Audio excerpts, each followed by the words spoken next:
why is it that the great stories seem to talk about something uniquely human? This is what I loved about like Confucianism. For Confucianism, the virtues were certain characteristics that defined humanity. So much so, if there was a child in the well scenario where the Confucians would say, if you saw a little girl fall into a well, all right, and you did not have that gasp, you did not have that emotional response, that's akin to you not being human.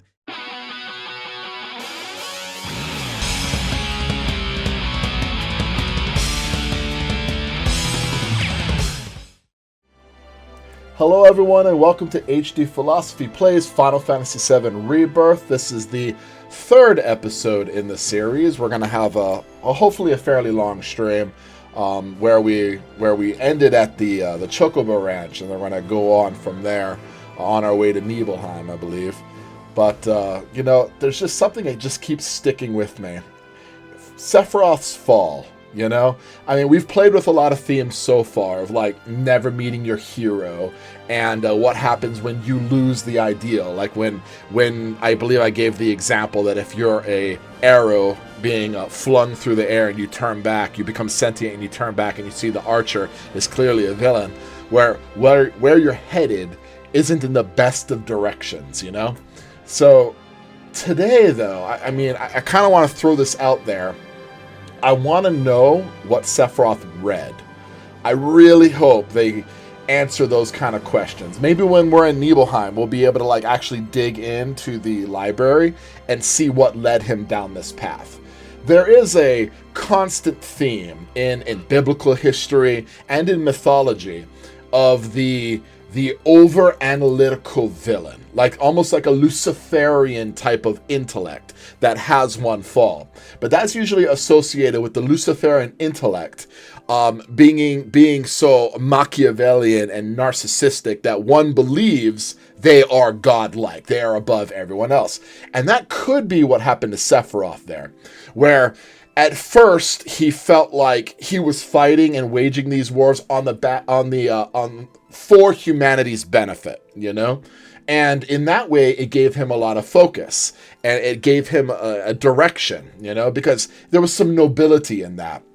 But then all of a sudden, upon learning that his mother was Genova, a being of superiority, well, then all of a sudden he's now way above everyone else in the pecking order, which is fascinating because he is the top hero first class. Like he is the idol of all the soldier classes that existed there.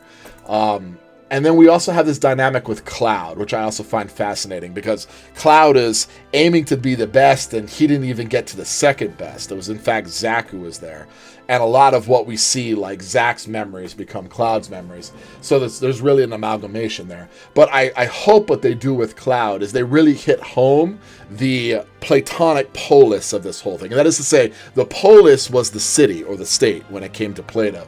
And what Plato believed is that it is in society that yet you find your true self, but true self in the sense of the virtuous self. Like the virtuous self couldn't be on an island alone. It's how they act and interact with other people.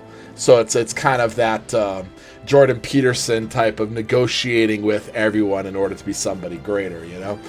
For Plato, though, that was the only way you could be virtuous. Like the only way you could be a good individual was how you acted amongst the group, amongst the cohort, you know, which is often why he used metaphors of the state to demonstrate not only the soul, but justice itself. But so with that, though, let's continue on and see where this takes us from the Chocobo Ranch and into Nibelheim. All right, let's begin. The journey begins. Or a new journey begins.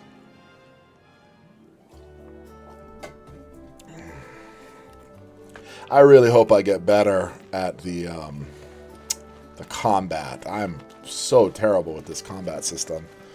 There's just so much going on. Oh, I can actually talk to all of them? The little faces above them? Oh, no, that's just so far it's my general interactions with them all. Okay. Hey, perfect timing. Pico's all prepped. But first, here, you just give that whistle a toot and your Chocobo will come a-running. R1 for your Chocobo whistle. Summon your bird on your side while exploring the world. You can only call Chocobo in regions once you have wrangled that region's bird. Oh, interesting. Different regions. Foreshadowing different regions. Never been on Chocoback. I haven't. Why don't we take a few laps to get you comfortable then? Come with me. Okay. We're going to learn how to ride a Chocobo. Good narrative strategy right there, though, being Aerith is the one who doesn't know, so we get to learn through her.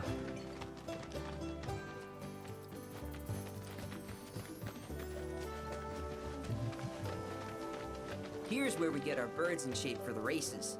What races? The gold saucers, I mean. They're a big deal in our community. Won't find a ranch around here that doesn't compete. So you guys race too? We've been sitting it out since Mom and Dad left. Alright. But we're gonna get back in the fight soon and kick the tar out of one particularly nasty weasel. But never you mind all that. You just focus on the basics, like making sure you don't get thrown from the saddle. Why don't you try hopping on Pico and giving me a holler? Alright, Pico. So, R1. It's not even a quick select. It's literally just R1.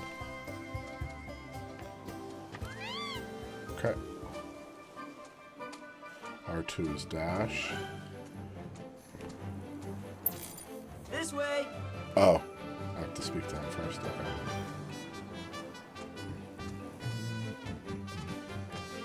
Okay. Okay. But how's about we stretch his legs a bit? Use the training ground on Bill's ranch to get the hang of Chocobo riding. Pass each goalpost in order to complete the course as quickly as you can. Getting us ready for that Chocobo riding, eh? O to jump, R2 to dash. Of course.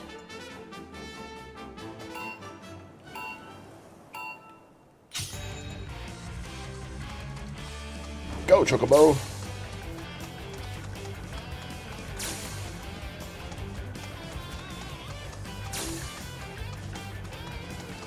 Oh, right into that thing. Shucks. Just gotta graze it. Ah, as I try to graze it, I missed it completely. Alright, there we go. There we go.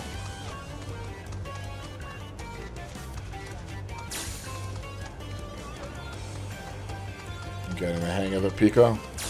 There's never one for racing games. Boom. Okay. New record. It's the only record. New record. Else. You and Pico are a perfect match. Might even have what it takes to win a race or two at the Gold Saucer. We can't thank you enough, Billy. Oh, that reminds me. Y'all mentioned your flat broke, right? 10 grand to Then free. You might want to swing by Calm again. Now that the troopers have cleared out, it's probably safe for you to ask around for work. Though, don't run off just yet. My sister's looking for help. Not sure what the trouble is. Didn't want to confide in me for whatever reason. Oh, you know we're going back and Honestly, playing some cards. She hasn't been herself since Mom left. They did dang near everything together. You want to lend Chloe a hand? We need to move on. True, but moving on costs money. We had fun helping people in Sector 5, right? Same deal. See what's happening here? So, like, Cloud is very selfish, or you could call it selfish, but he's very direct. He's like a soldier, you know? He has a goal, and he's going to aim for that goal with as much focus as possible. But like I said before, when it comes to the polis, when it comes to the state, and how people tend to help you out in being a good individual. There it is right there. Now, obviously, Aerith is like, you know, we're going to need money in order to get there, but there is this aspect of, like, Aerith being the one to say, I don't know, and then we get to learn. And in addition to that, her saying, maybe we could take some time to help somebody. You see what that does right there? It makes you a better individual. And who's to say that the little things that you learn when you help someone aren't going to help you down the road? We all know this, right?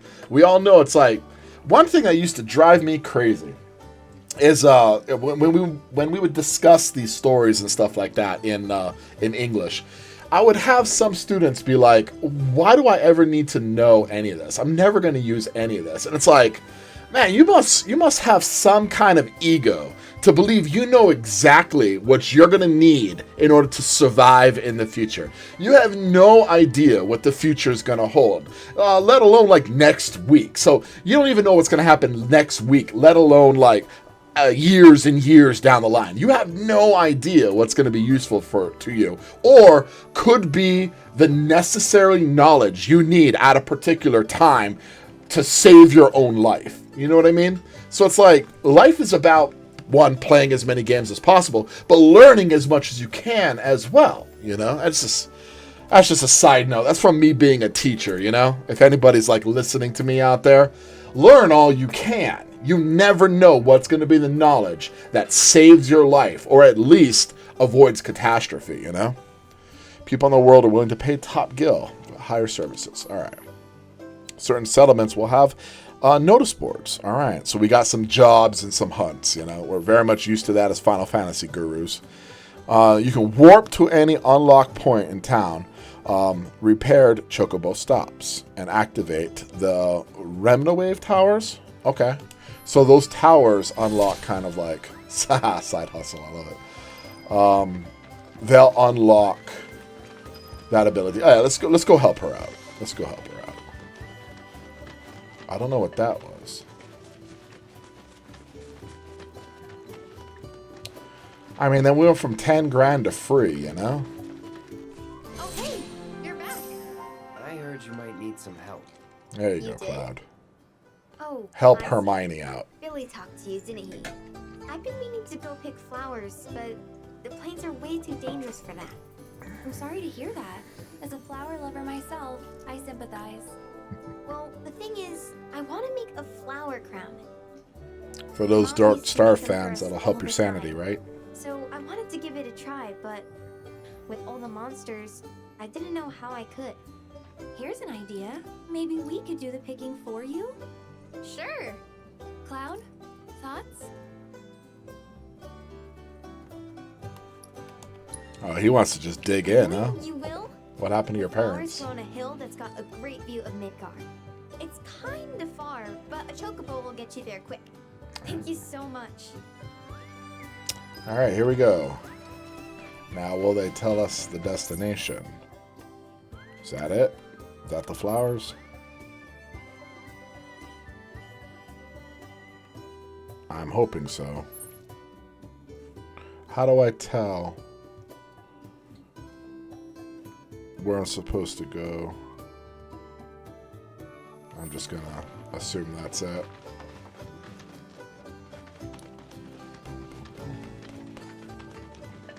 Oh man, I tried to beat that Titan. That Chadwick kid, it's like, he comes off as like, you're supposed to be able to beat it, but man, I didn't stand a chance against that thing. That thing destroyed me. What was the sprint again? R2. Okay.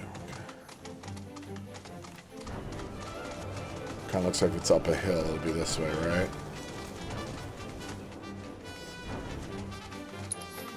I thought O was jump. It is, but they just don't jump very high. Okay. Oh, that went the wrong way. I figured it would be up the hill, but it's not. Jump! Chocobo, jump!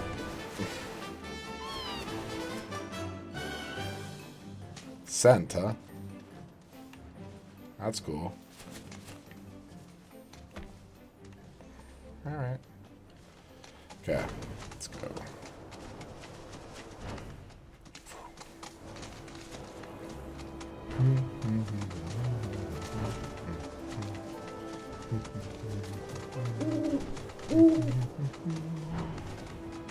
Mr. Owl.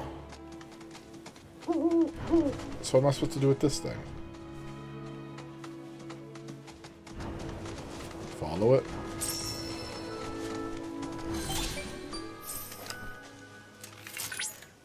Look at that! You've stumbled upon a life spring. Why don't you try scanning it? See what you uncover. accessing the planet's figurative database should help us learn about the area. It's funny that an owl sent us there. There's the lights from the new points of interest. Follow the spring seeker arrow will lead to life spring and its natural habitat. All right. A life stream.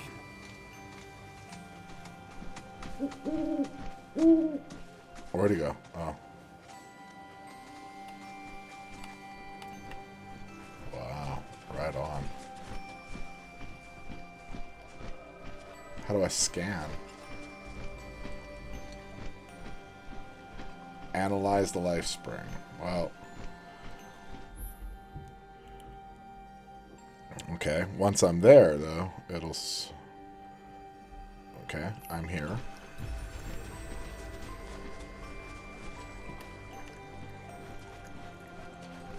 What am I supposed to do here? He's kind of just circling it, you know? Interact. Oh, okay, that'll make him scan, okay.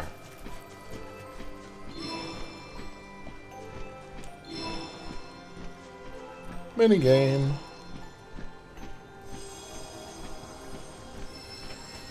Hey, love, how you doing? That's not Helldivers. No, it is not Helldivers. It is much more enlightened than that. Surveying the life spring allows you to decipher the knowledge. Well, hello, Virgil, at my legs. Revealing, that's fine. Regional intel. And the select Chadley region intel to learn about the history and ecology of the area. So that, okay, well, go away from that first.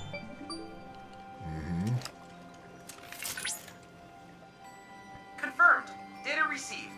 Life springs such as this can be discovered in every region. Their potential energy output is far too minuscule for Shinra to exploit. But to us, they're fonts of intel. I encourage you to seek out more of these life springs. Things I'm going to be doing on the side. Although we are going to Calm and we are playing some cards. Alright, so Calm history. Interesting. Or Juno. Lacks the reactor of its own. Alright, so I'm going to read it for you folks. This humble town serves as a transport hub for the grasslands, hence the distinctive Bailey built for the monitoring of commercial and private traffic. During the war with the Republic of Junon, Shinra saw fit to occupy Calm due to its stout fortifications and strategic value, and it has remained under company control ever since. As it lacks a reactor of its own, Calm is reliant on Midgar and its pipelines for steady supplies of Mako, which is stored in a large tank for regulated use. The arrangement allows the residents to enjoy both the modern conveniences and the healthy environment, a combination that has attracted many new residents of late. 10 years ago, significant portions of the town was damaged. A significant portion was damaged. The Shinra quickly intervened and carried out a comprehensive reconstruction effort. Details regarding the incident and the extent of the destruction are sparse. So what's interesting... Oh, it did say up and down. Shucks. What's interesting about this is our guys, not Avalanche, they seem to be perfectly content with sending everybody back to the Dark Ages, you know? It's like, well, what about the medicine? And what about the facilities that allows people to live? Like, energy is required in our lifetime. I can't imagine just going back to the Stone Age. Where's this thing that she wants us? She wants us to pick the flowers, right? Moogle Intel. There must be something I'm not doing right. Well, she said it was a far ways. How far, though? Not like this far, right? Yeah, that's through the swamps. So there's got to be a way I can pull up. No, I don't want to pin there. There's got to be a place I can pull up. The golden plumes. Collect golden plumes in exchange for Chocobo gear. That's something she asked for. So let's go to quests. Flowers on the hill. Okay. Head to Wildflower Plateau. Show objective on the map. Okay, now I'll pin that. There we go. Whoa. That's past Calm, eh? Yeah, okay. This is a legitimate side path. That thing is far. Okay. Well, we're going to go to Calm and we're going to play a couple rounds of... What is it? Is it Queen's Blood or something like that? Forget the name already. Oh, we're fighting. Okay. Let's go to Punisher mode with you. Alright, I didn't get it.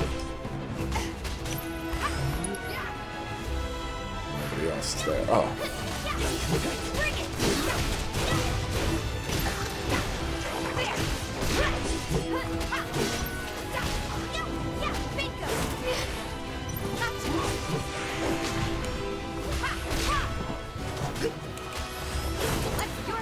Taking over.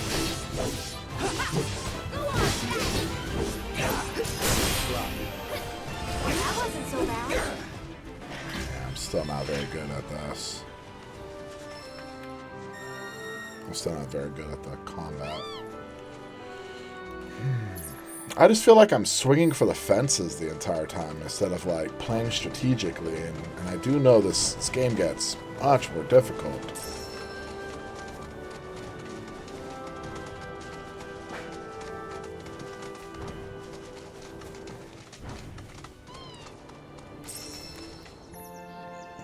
Treasure hunting with chocobos. Sniff the air, find it, then excavate.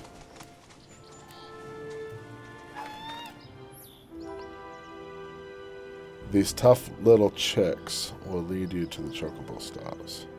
Oh, okay, but that's not what we're doing right now.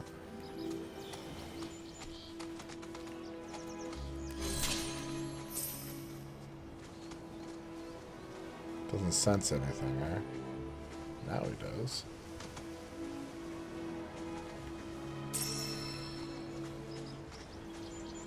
Is there something that lets us know?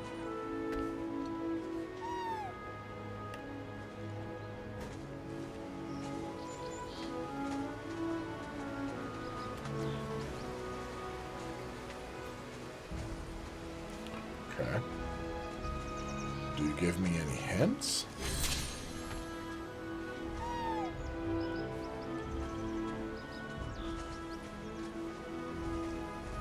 Or am I just supposed to pick at everywhere?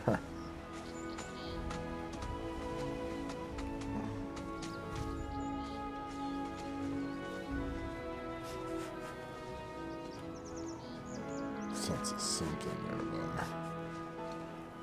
Okay.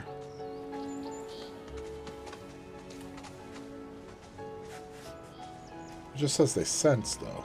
Like...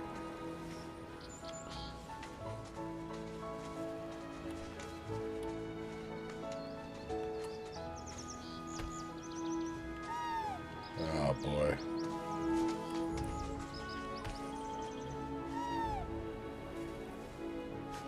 Maybe it's just me, but this thing doesn't really seem to be giving you a lot of information. Like, how are you gonna just say scent and that's it? Like, they showed the fat little chocobo running towards a particular place, but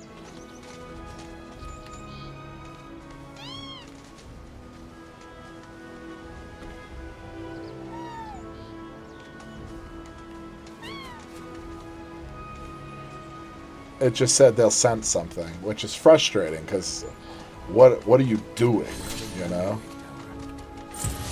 We won't roll back. Oh, that's fun. I went to Punisher mode, and before I could get it, I got attacked.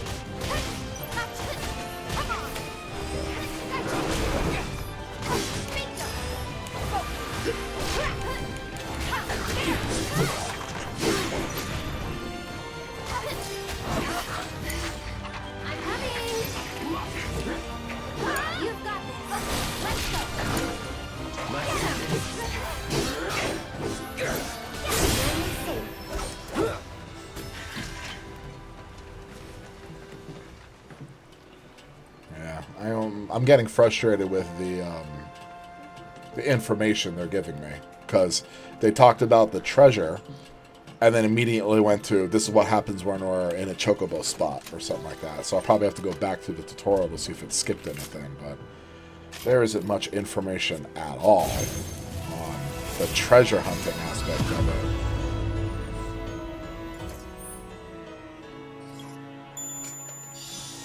Yeah, little side quests there. Yeah.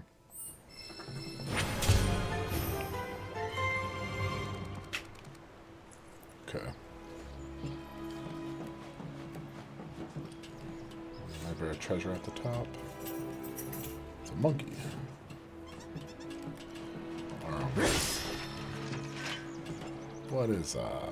What is King Joffrey from? What is that? That DreamWorks picture. A lemur? Yeah, he's a lemur. There's the fat chocobo, letting me know that that's nearby. But nothing to do with the treasure, eh, little guy?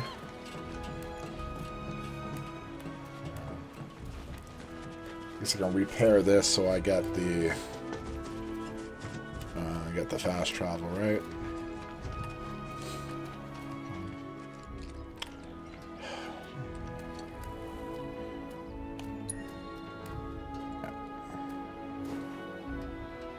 Or is that just used to rest? So yeah, that's the rest portion. That's not the repair portion. Okay. Didn't actually need to do that. Here we go. Plant the flag.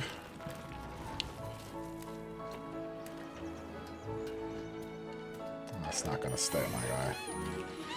Alright. Very cool. Alright, so where's this tutorial? Oh, no. Intel?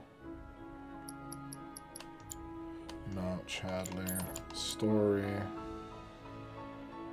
Quests.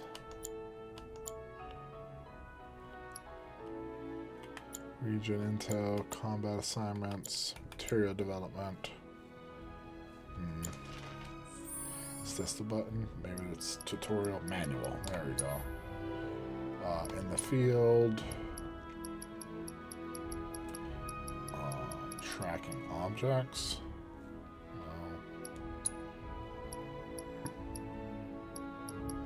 Maybe in basics. No.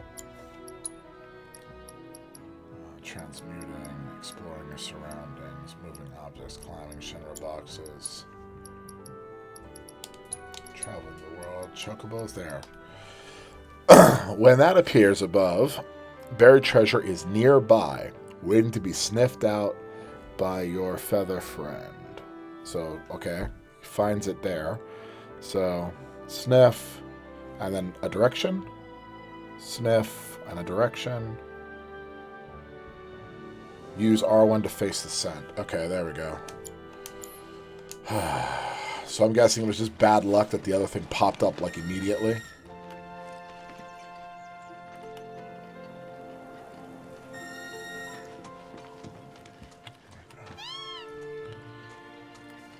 How is our son?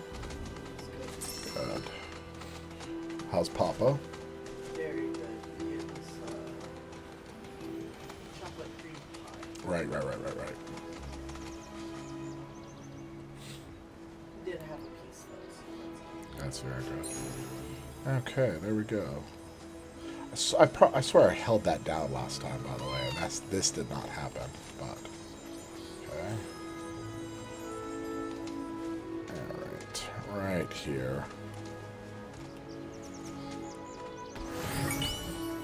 Bling. Iron ore. Okay.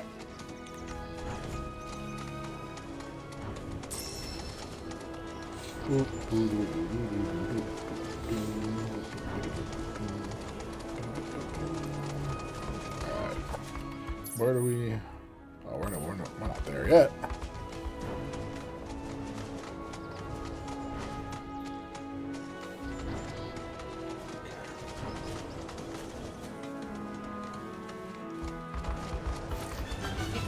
I guess we gotta fight. Let's do it's on you.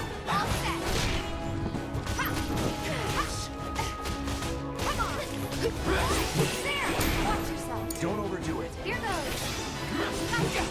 Bring it. Get him. I'll take that tagging out. I got it. Bye. seemed better. That one seemed like better teamwork.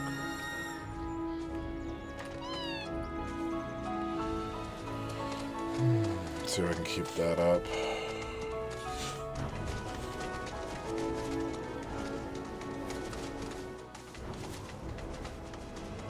There's calm right there.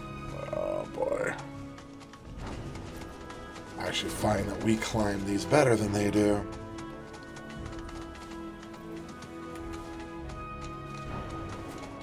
Okay, here's the steps. What? Steps out of the way. So, do we head back in this way, or?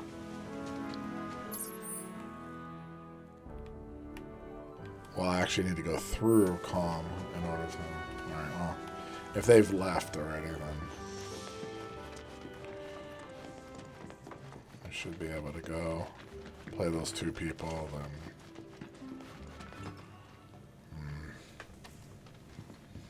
all the way through again.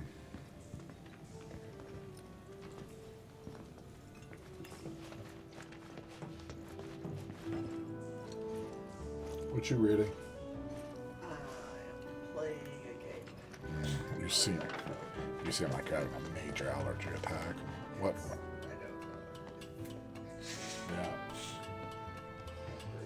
Yeah. Breaking news at this Alright, here we are. Avalanche, the anti-Shinra terrorist group responsible for the bomb. Alright, we got a number 2 right over here. First we want to play.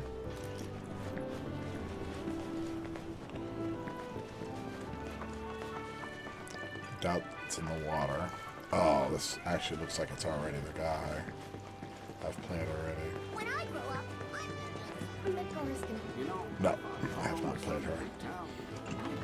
Just break down all Excuse those. me. That was my barricade you just destroyed. Yes, it was. Oh, come to admire the Bailey? It is something. Or maybe you're here to get your ass handed to you in a QB match. So this is Queen's Blood. I'm Zahira. A pleasure. Just like Calm's wife, I yield to no one, refusing to give a single inch to my opponents. Don't presume you'll emerge unscathed if you decide to go up against me. Because you will wind up with more than just a few bruises. Oh, big talk, huh? Alright. Alright, Zahira. Let's play. This is my new set of cards right here, so let's begin. Oh, that's a pretty good card if we win. Come on, let's play. Oh, begin is, yeah, okay. I was pressing the touchpad. Queen's Blood. I start on one side, they start on the other. Mulligan. Do I really need 2s right now? Probably don't need 2 2s right now. Let's play. Flan's a great one to start off with right here.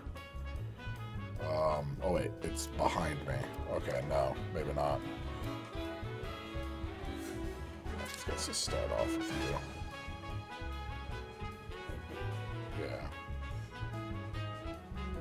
Yeah, okay.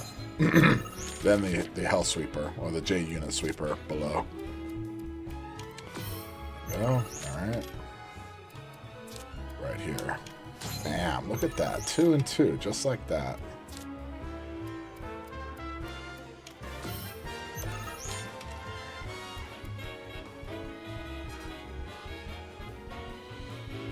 Let's just get...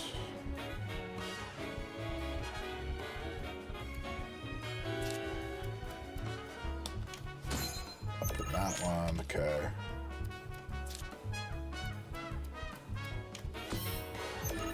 Took that side already, yeah.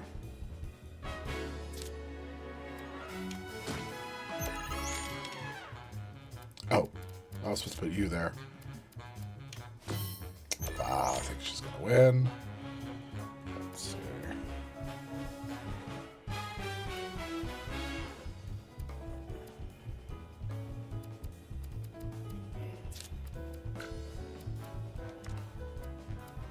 Oh, did I just mess myself up? Like I can't place here because I put that unit there. Oh, yeah, I did. Because I put you there, and I put you there, I can't take this. Ouch. I kind of messed myself up, didn't I? Well, let's just play it out, see what happens.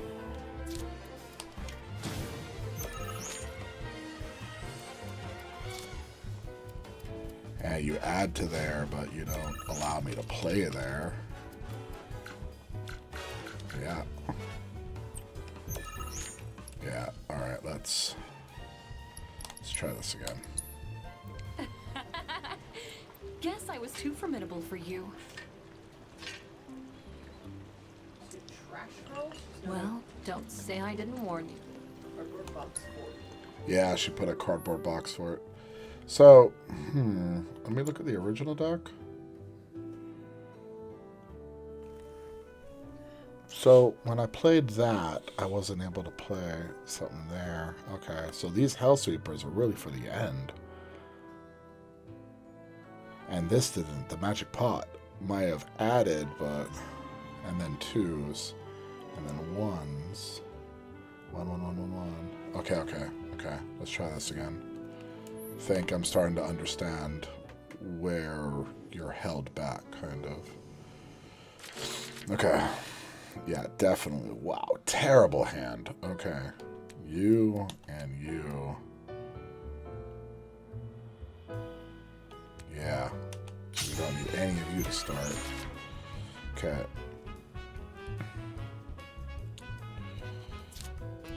Okay, that's good. Great first start.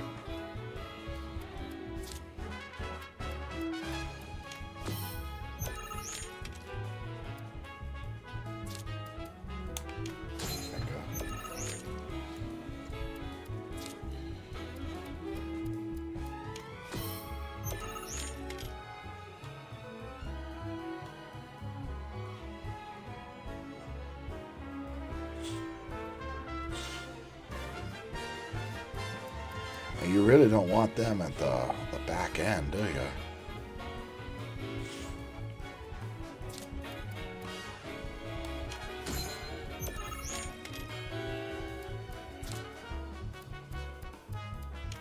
That'd be where to put it, yeah. Okay. Got a 3 there, a 2 there.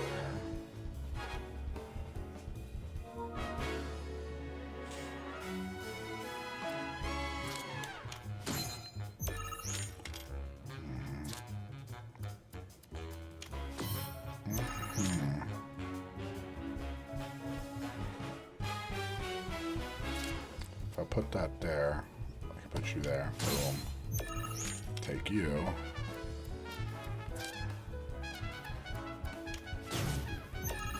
Took it back, eh?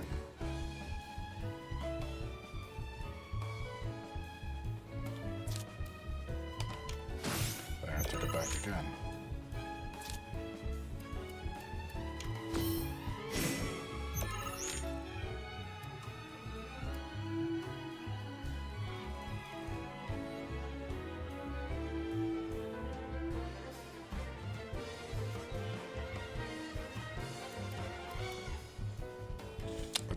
I'll only be able to steal the one right in front of me.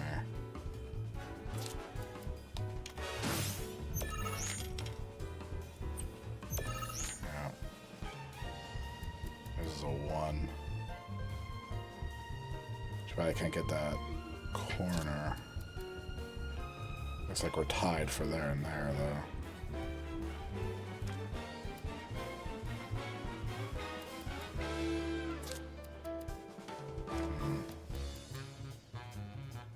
I'll take this one, but I'll lose the other 2. Damn. Can't seem to get that corner one. Ah.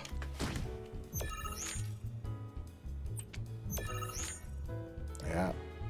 Wins again.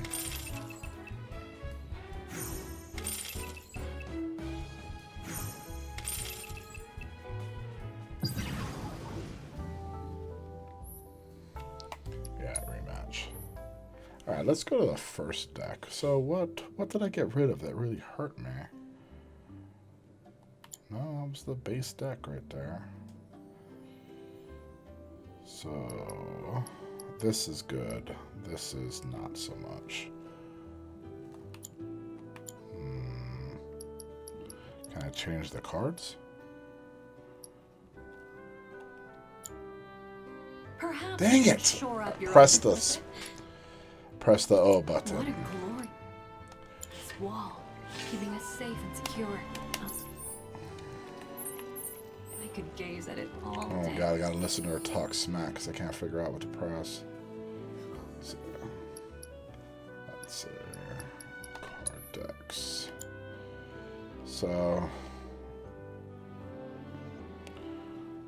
display collection. Okay.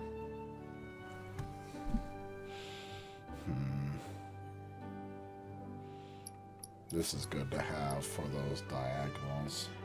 Quetzalcoatl, not so much. You seem to be a lifesaver. Wait, what? I can't select them? Well, there we go. There's the edit. Nah, I'm not a fan of the Queen Bee. That seems like it's just a better... nah, it's actually the same, huh?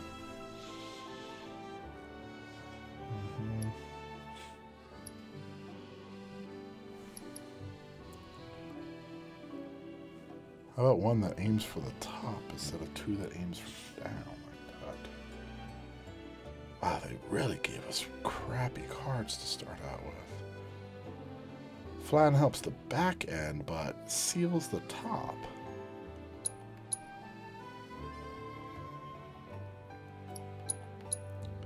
Okay, I got you two.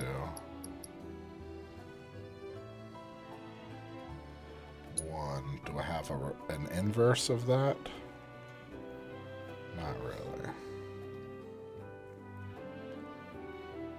No, not really. Don't like you. What does this say? Raises power of allied cards on the affected tiles by 1. What does cards imply? Okay. This is hyper specific right here.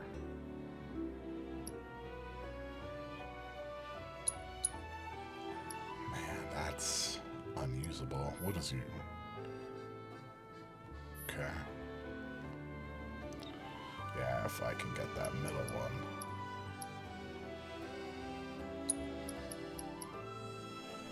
Just up. So I have a problem with down aiming. Yeah. Oh, man.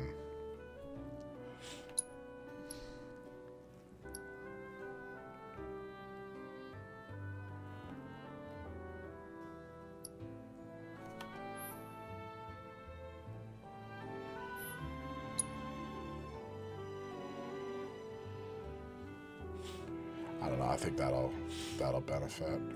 Well, that's just down again, but I am weak on down. Down and to the right. I'm not a fan of cutting off my forward flank like that.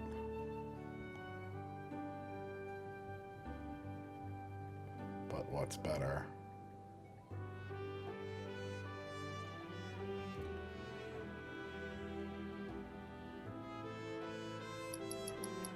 See, that'll be like, if I can keep moving forward, I guess.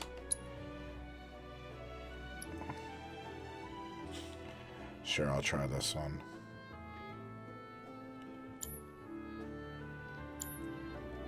Ugh. Well, don't. Yeah, let's try this one.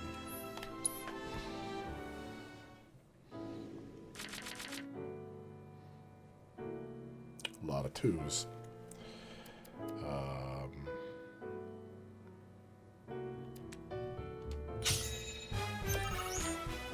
Okay. Start.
try to get 2 in there, but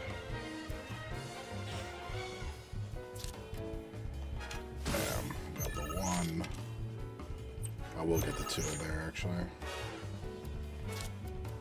To get the 2 there. And then with the rat, I can actually take down. Supposedly, I should be able to take that. Yeah, okay. Yeah. Wow, not only does it take down, it destroys. That's interesting.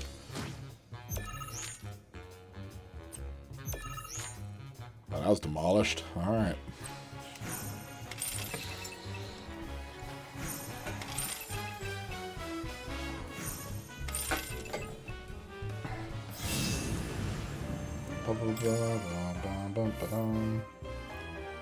Oh, level 3 though. How often is that gonna happen? How could someone break through my perfect defense? Deep walls can keep people safe, right? And I am going to enjoy watching you crumble. Alright, so I just need 1 more. And then I can move on. Oh, hello. I do want to move on in the game, that's why, so I'll have all of this available for side quests, which I'll play on the side. I don't need to, well, clearly on the side, because it's a side quest. A little birdie told, ooh, looky here. I'd say we got ourselves a contender. So how about it, pretty boy? You want to throw down? But first, let me introduce you to Nene, Master Ventriloquist. Now, she ain't much of a talker, but give her a deck of cards, and she'll wipe the floor with you so ready to get your ass handed to you. Villar. Aren't you a foul-mouthed little kid? Well, I guess the puppet is speaking for her, right? Let's see. Oh, we get a cactar. That's nice. That's actually a good one, too. A little 1 right there. A little 1 cactar. This isn't bad. I prefer the Riot Trooper over this guy, though.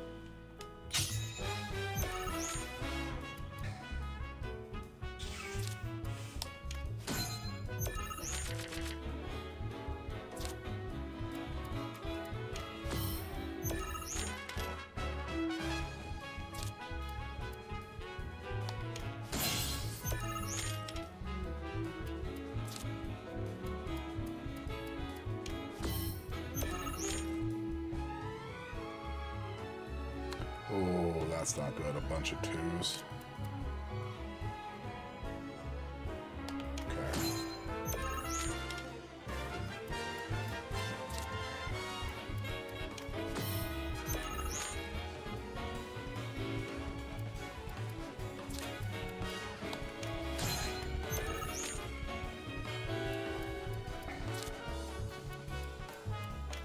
Wow.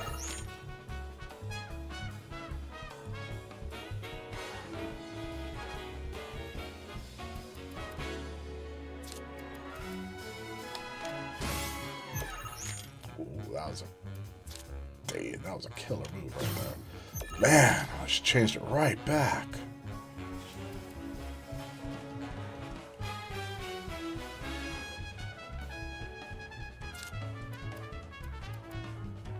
Oh, how's that move right there? Holy crap. Oh, that one hurts. I mean, I gave up that row, but I took everything else. I guess what this little rat's gonna do is gonna eat away. Oh wait, yeah, my guy. Shucks. Okay, no. Let's not put him there then.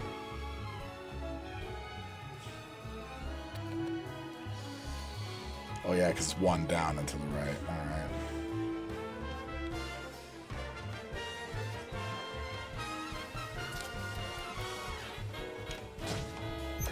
You can go ahead and take that top row, but I took everything else, buddy boy.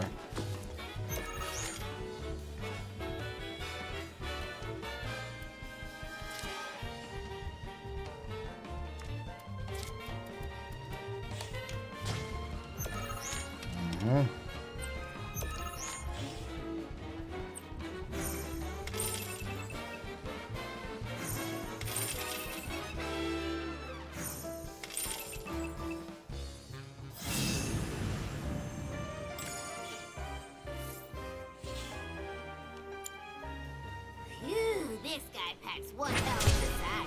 What really matters is you were brave enough to take on a bone of sometimes you gotta take the L if you're serious about My rank increased. Now why don't you thank you for playing cards with me, mister? Alright, so kind of like that cactar. Let's put that in the deck. Not a big fan of this, but yeah. It's not the worst game, I guess. I don't need 2 zoos, yeah. I know one more cactar. That's good. Okay, can I actually exit? Calm to go to the monkey tank.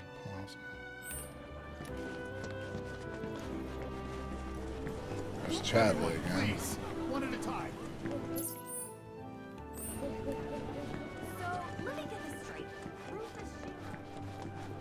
Get this straight. Rufus Shinra. News at this hour.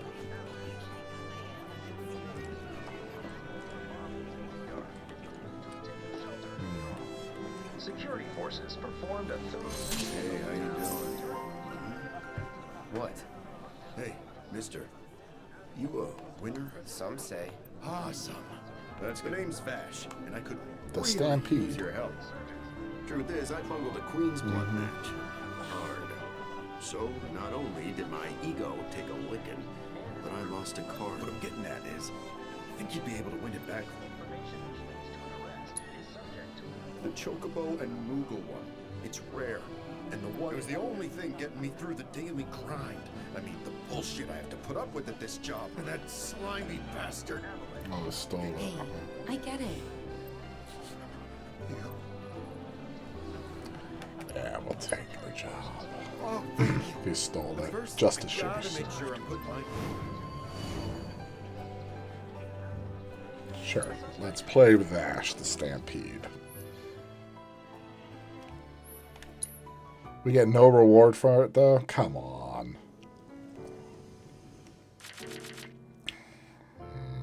It's actually a pretty good hand.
Take that lot, huh?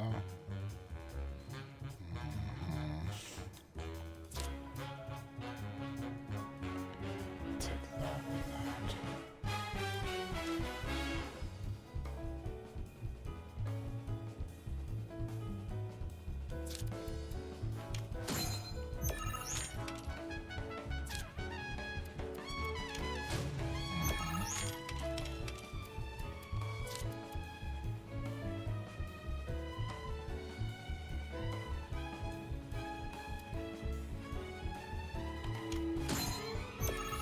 So going after that one right there. Damn! Forgot he could put that right there. Shucks.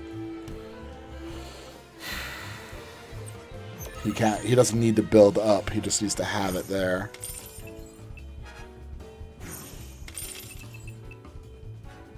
But he couldn't play anymore? Oh, he didn't need to because he still had the most. Oh, I see. So it's not even like in the most in the row. It could just be the most for the whole game. Interesting. There's so many different avenues to this damn game. When I first played it, I was like, this seems a little overly complicated here. Oh, yeah? Yeah.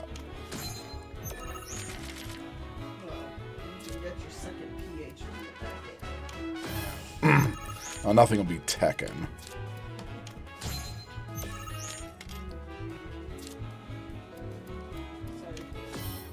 You're fine.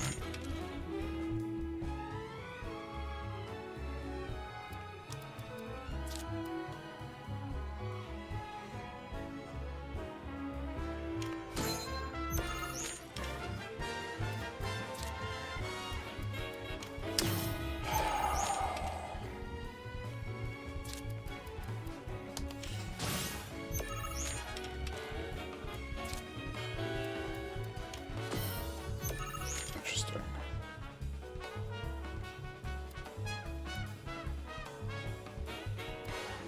Capital 2. Doesn't look like I'm going to build up anything but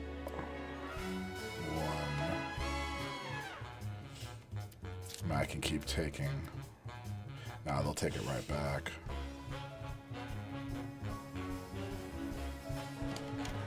I guess I'll put you in a position where you have to. Take it back, that is. Yeah.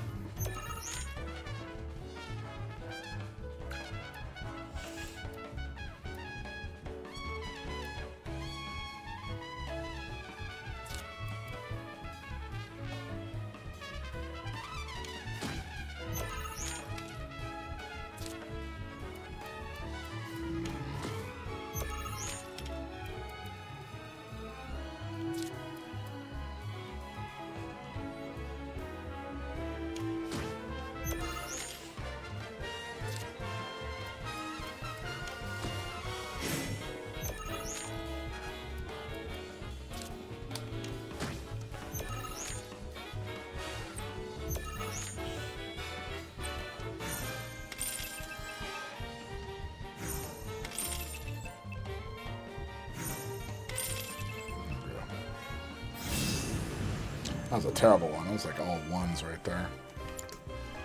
Okay, that's the kind of skill I'm talking about. You'll beat Virgil, no problem. That's the guy you gotta play. The one who took mine, kick it, and when you're done, got this great recipe. I've been itching to try again. Virgil and the clock tower.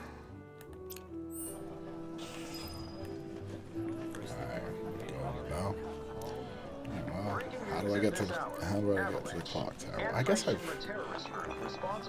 wasn't in the clock tower with Eric, yeah?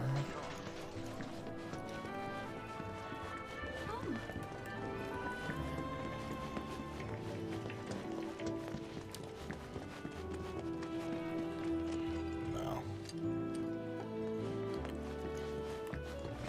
Keep climbing, I guess. Eventually get there.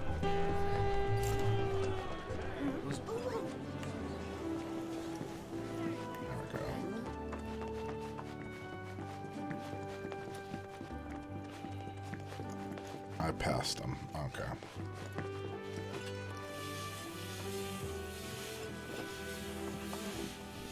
Oh gosh, those paratroopers startled me. Oh, care for a map? We're here for the card you took from the... Ah, the card? So, Vash has resorted to this, hiring people.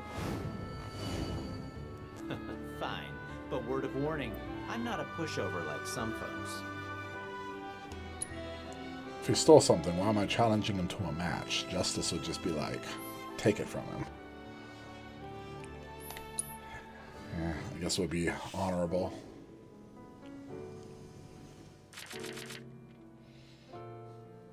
That's a good hand to start.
don't like that they can just take it like that.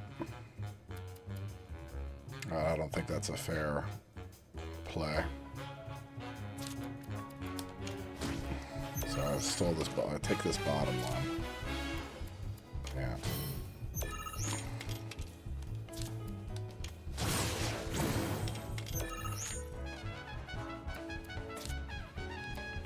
Rat steals one again.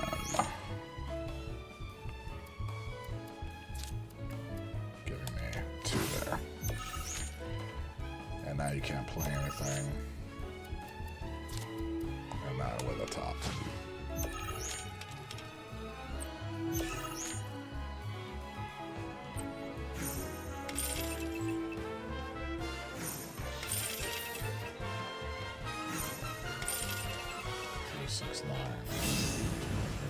So pretty much you get all of your cards, so Damn. shouldn't be doubling up I thinking really like that. lost?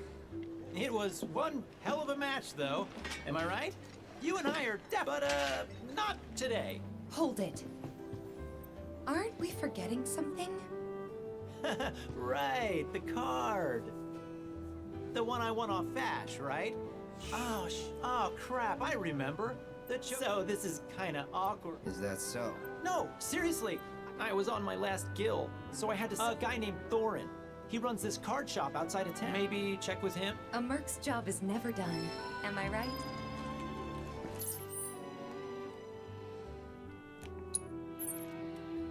That's there.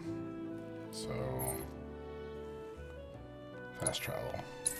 Yeah, there we go.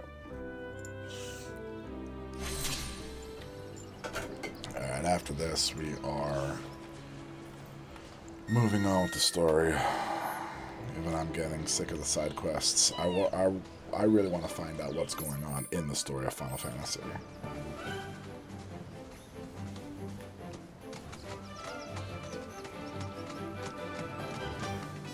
I'm not really in it for like the grind of the game.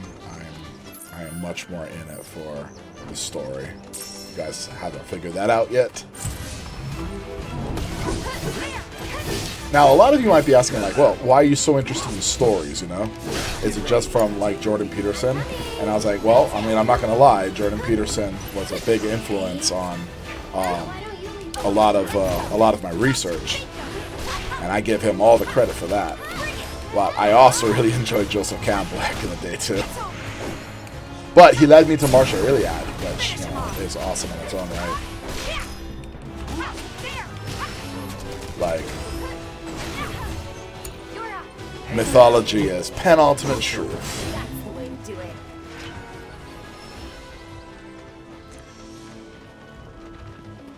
But Martial Iliad, I'm reading this fantastic book, A Myth and Reality, through him, and one of the discussions he's having right now is like this thread that seems to exist. There seems to be a common thread that exists in a lot of mythology. And that is kind of returning to a time previously that was like the promised land for Final Fantasy VII.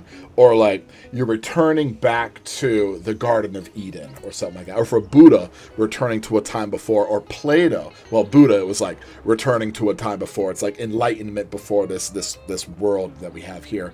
But for Plato, there was this concept of when you are born into the material world, you drink from the rivers of Hades before you're born, and that's almost like maybe there's a synonym there with like the embryonic fluid that like all fetuses are born into, right? But it's like you drink the waters of Hades and you forget your former lives and you forget what it's like to be in that former state. Now, for Plato is really a straightforward argument where he was saying like knowledge and truth as in like the form of truth itself, truth that persists reality.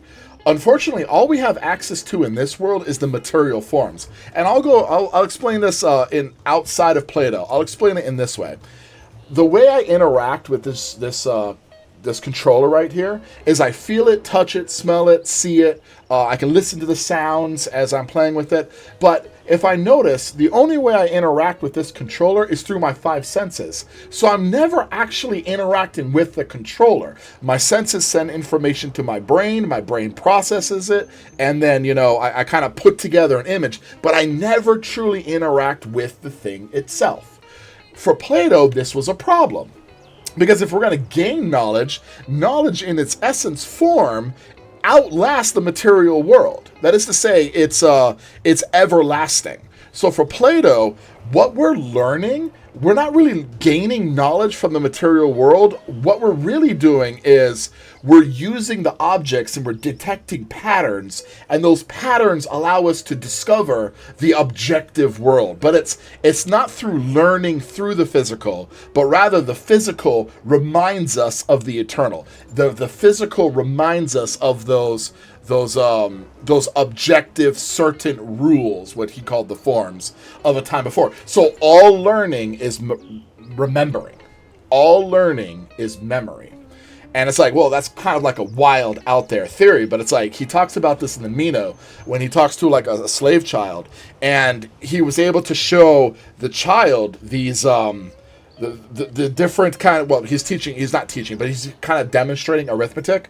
But when the child is playing with certain objects, you start to notice that he begins to understand the patterns, the small patterns of arithmetic. That, if he adds 2 and he adds 3, then he has 5 and things like that. And then he can subtract and he'll be able to decipher the number.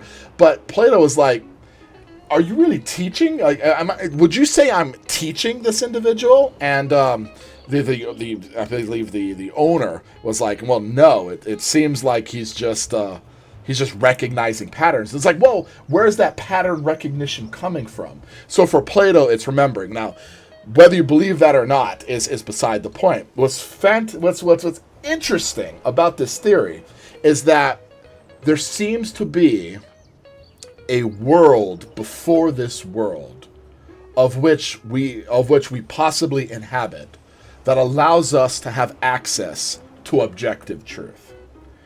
Now, why do I bring this up? Because the more we lose that primordial ideology, that primordial metaphysical plane, and we believe everything is just the material, the more we start to lose that sense of objective reality. There's something Hume said that is still contingent to this day. You cannot get an ought from an is. What he means by that is the is the physical world. It's the Newtonian world of cause and effect. It's the scientific world of cause and effect. It's physics. It's calculus. These are just hard facts, relations of ideas, as he would say. But the fact of the matter is all you're gaining is knowledge from those relations. And more importantly, scientific facts do not contain normative value in and of themselves. That is to say, the scientific world cannot teach you what you ought to do. It can only give you information about the materialness itself. So that's kind of what Plato was saying. I honestly think this is what Plato was saying. And philosophers like Pierre Hadot would agree with me. For Plato, the way we ought to act, the moral realm, the good itself, is something outside of this realm. And we really see this coming into play when we talk about morality and ethics. There doesn't seem to be morality and ethics in the mere Newtonian world of cause and effect. One of the reasons, and this is kind of what Kant says, is because morality requires autonomy. That is to say, morality requires my ability to decide to do something or not to do something. The only way I can be held accountable and judged for my actions is if I willingly choose one path over the other. And the reason I could be punished is because the judge can look at that and say, hey, you could have chosen this path, but you didn't. So you chose this path. So free will comes with this judgmental responsibility that you better choose the right and the just path. If not, you'll get punished for it, right? So autonomy and free will is a necessary element of morality. However, in the Newtonian world, there is no such thing as free will. If I drop this controller and it sprouts wings and flies away, all the fundamental calculations of physics will be destroyed. If this thing can decide to move one way or another, it doesn't follow the material determined laws of physics. So autonomy is a necessary essence of morality, and morality itself requires that free will in order for judgment to work at all. You see? So it's like, with this destruction of this metaphysical idea, like the only thing that we have, and this is kind of a modern approach, the only thing that we have in this world is the material plane. It's no wonder we're seeing a lot of people fall into subjective forms of ethics, where somebody can say, oh, that these people who are slaughtering these other people just for their cultural differences, you can't say that's evil right there. That right there is just a matter of opinion that that's evil right there. Now, I'm much more of a moral realist. I believe that we have access to the moral laws, much like the mathematical forms. We are gifted with the power of intellect, and that power of intellect allows us access to the moral law, you know? So what I find phenomenal is the more we become atheistic in our modernity, the clearer it becomes that we don't follow anything, and everything, all ethics is subjective. Like there's no normative appeal. There's no objective form of morality whatsoever. And that harkens right back to Nietzsche, where he kind of warned, you know, what are you going to wash your hands with? Well, for him, it was like we're living off the borrowed time of Christianity anyway. But without some kind of metaphysical plane that we can anchor our moral intuitions, it's almost like subjectivity is the natural follow, you know. So yeah, that's definitely what's on the what's up for grabs right now. Oh, we can actually go inside. All right. Thorin's card shop.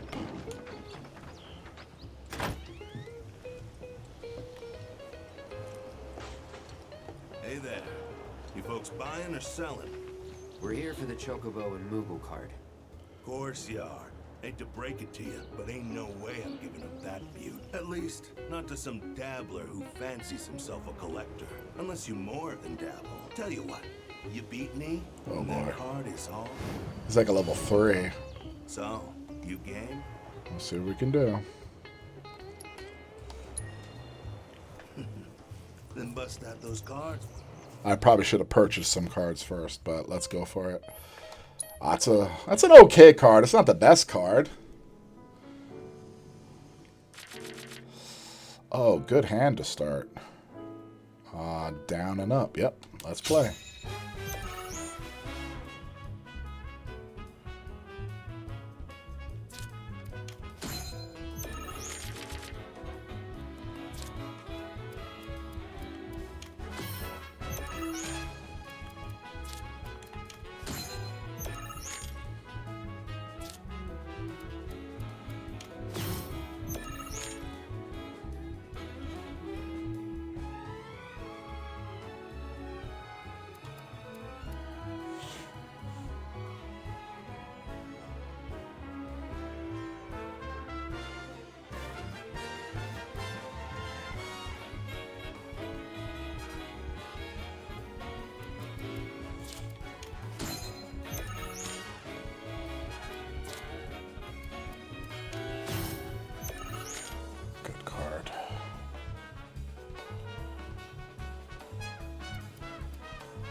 Trying to take as many as I can forward, you know?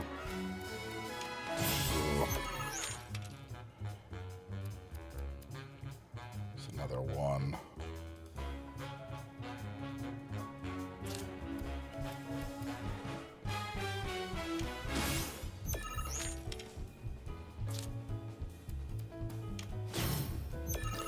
And he took that one. Oh boy, he might have just won with that move right there.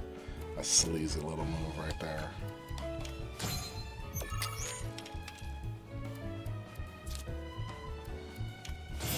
Yeah. Yeah.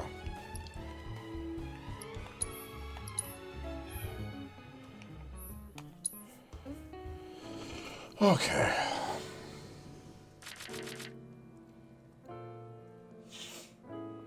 Yeah, let's draw.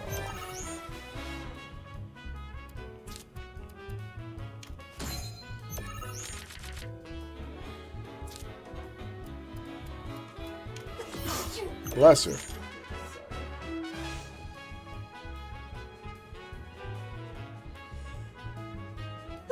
Bless her.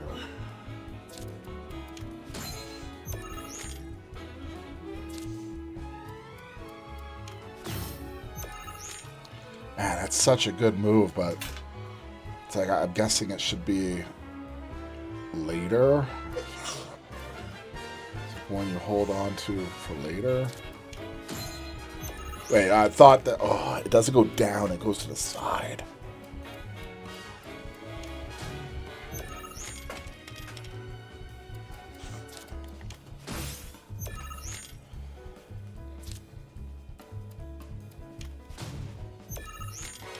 Take that.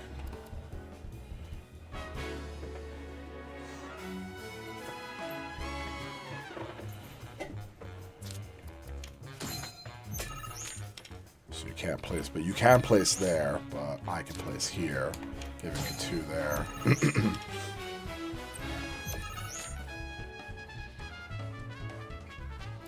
And I'll be able to place this here and this here.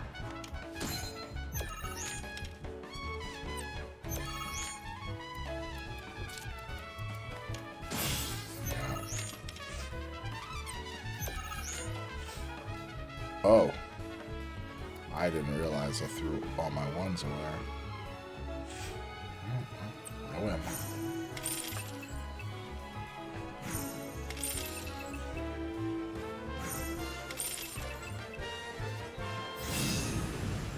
It's been like an hour and 20 minutes of me playing cards. You've got some serious skills, son. Joke's on me for thinking otherwise. Deal's a deal. Here's your card. But next time you go up against me, I'll be bringing my A game. Let's buy some cards. What can I do for you today?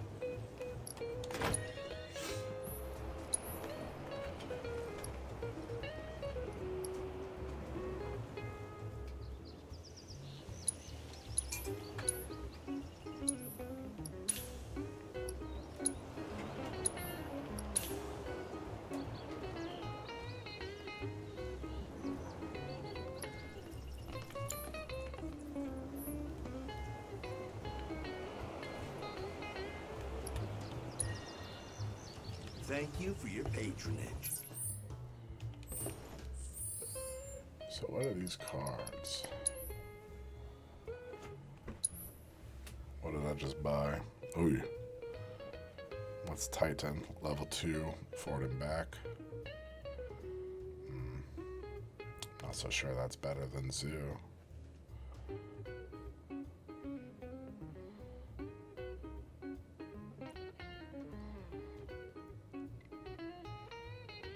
The sucker's worth 5, though. So, it's kind of better than you. Because he's worth 5. 3, worth 5. But, so I'm never going to land that right there. Okay. Oh, what about... Yeah, what about that other one? Did I get it? Oh, no, I probably have to give it back to that guy. Okay.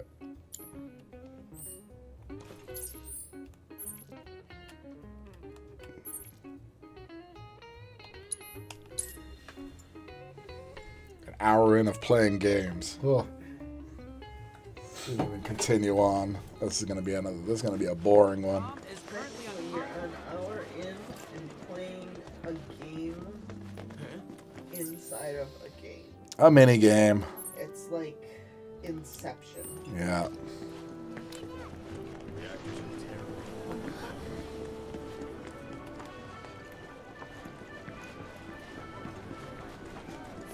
let me get this.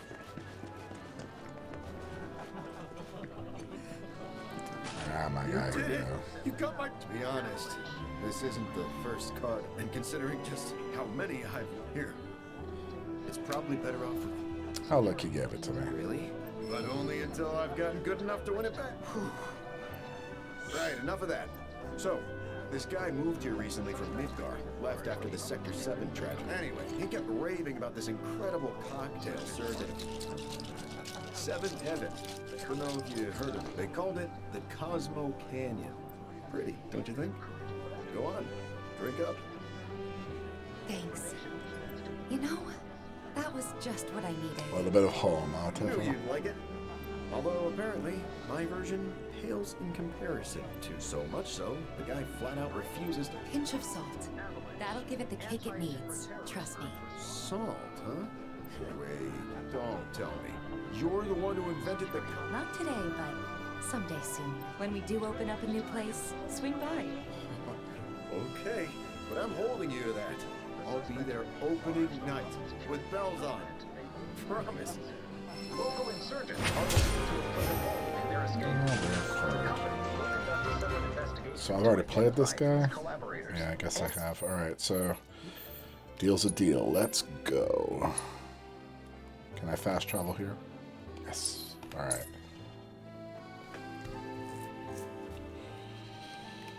And now let's head across.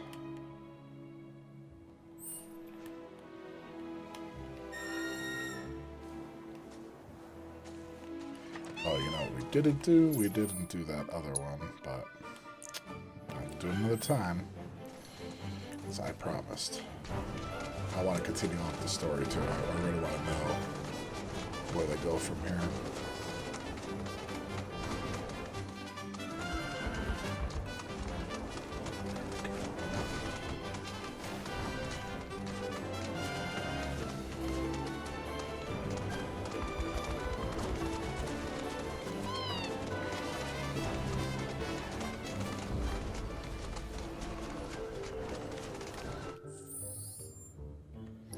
Just in case the lizard catches me and I die. I really don't want to do all that over again.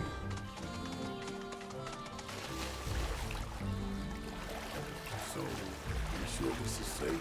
Her copies of the bar are damn near bottomless. Plus, there's that giant man-eating serpent. Bill assured us the Chocobos could handle it. Have some faith in our feathered friends.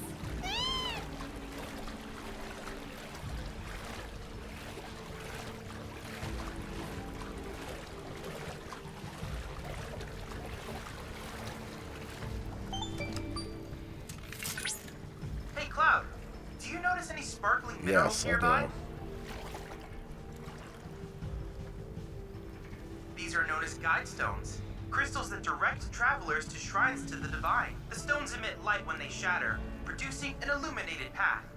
Following the light should lead you to a sanctuary said to honor the tutelary deity of a given region. The shrines contain untold divine knowledge. I can use this knowledge to strengthen your summoning materia, so I encourage you to seek out That's said cool. sanctuaries.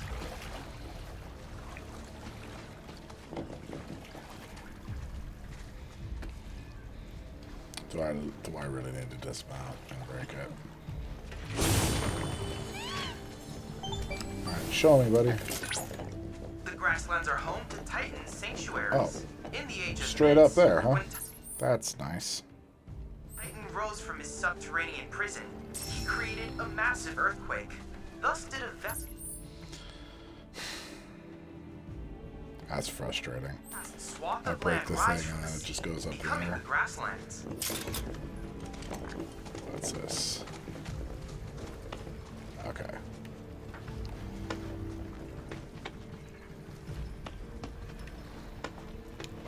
I seem to be much more frustrated today anyway, for some reason.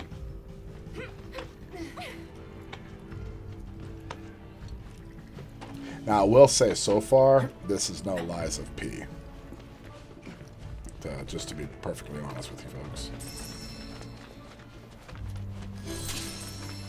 Titan Sanctuary.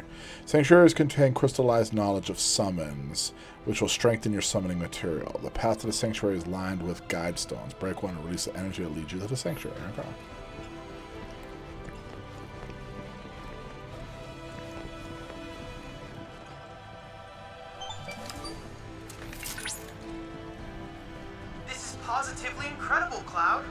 I can't recall ever seeing a crystal this to think the secrets of the divine dwell within. I cannot wait to see what sort of intel or analysis will yield. You'll need to synchronize with the crystal before I can extract data on the deiform entity. I'm counting on you. Examining the summoning crystal will reveal its memory matrix, a series of points which appear in order, and you must memorize their position and necessary timing.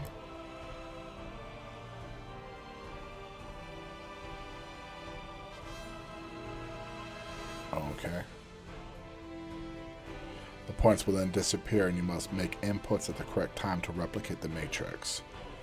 If you succeed, you will weaken the summon and its combat and strengthen its corresponding materia. Yeah, let's give it a shot.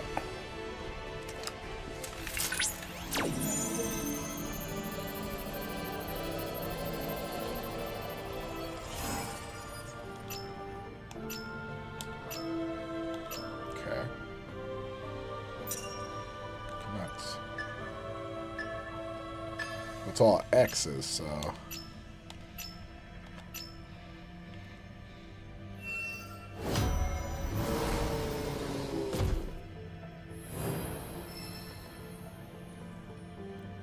So that makes Titan weaker so that I can beat him. Is that what that does? Okay. Coming to a text tone near you. I managed to extract the necessary data from the crystal. This should allow me to strengthen your materia. Or did you just make Titan stronger? That would suck. I haven't been able to beat him anyway. Hello. Now that we're up here, though. Obtained a cushion? Huh. Boom.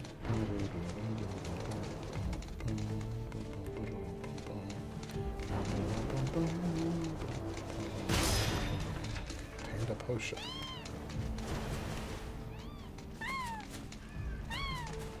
Alright, well, guess I have to get down. Dismount. Climb down. Jump back on.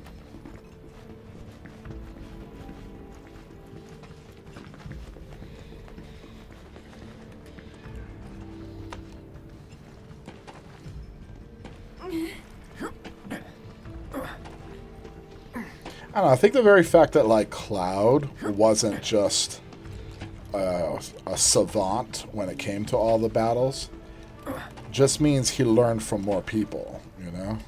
So I think it's kind of that aspect of failure. But Zack really adds an interesting dynamic here because he kind of came off the same way. Very green, willing to learn, you know?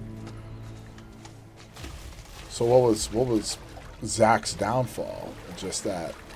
Am I going the right way? Yeah. What was Zack's downfall? Just that he wasn't Cloud? You know, he had Angeal, he had Genesis. Well, not so much Genesis, but... He had friends to fight for, friends to bounce off of.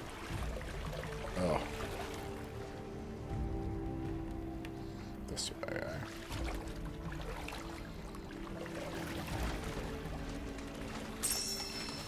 Okay. This way.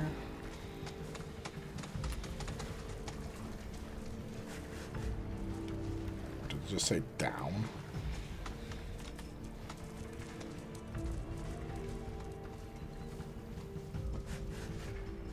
Back this way?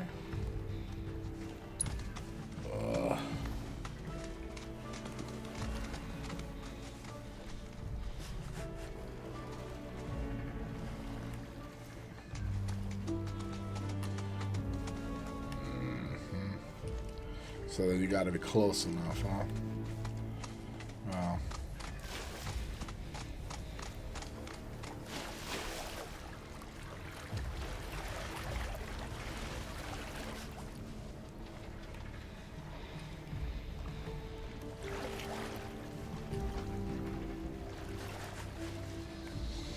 Oh well. Maybe in there.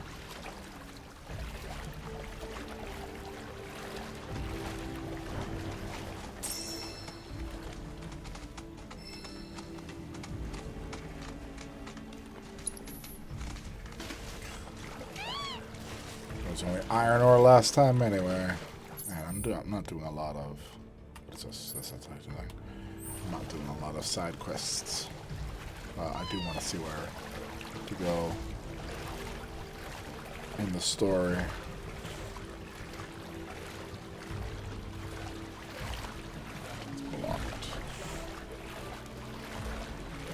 So this was just what? Not the right way. Guess not.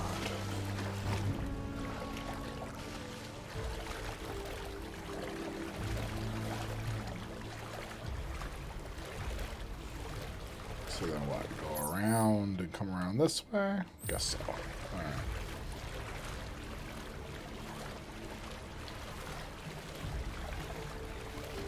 Gonna ignore you.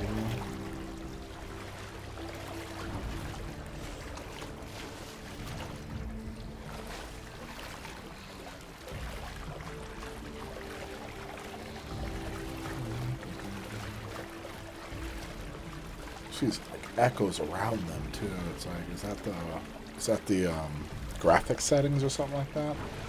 Where you see this kind of echoes of them. That's interesting. Over there. Sephiroth. It's Sephiroth. What?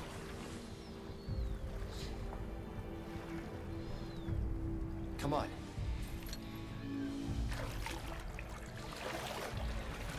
How long till they're like, sorry, Cloud, you're crazy. Dismount. No, I said dismount. There we go. Don't overdo it. So it's my turn? Can you take over? It's on you. All set. Out of the way. Bingo. Bring it. Come on. Fine. Heads out. Watch yourself. I'll show you what I can do. My turn.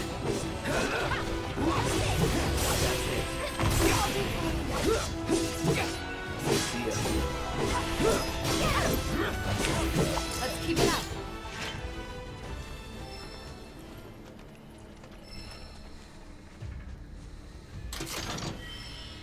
High caliber rifle. Barrett. I don't see Sephiroth. Do you? No, I don't.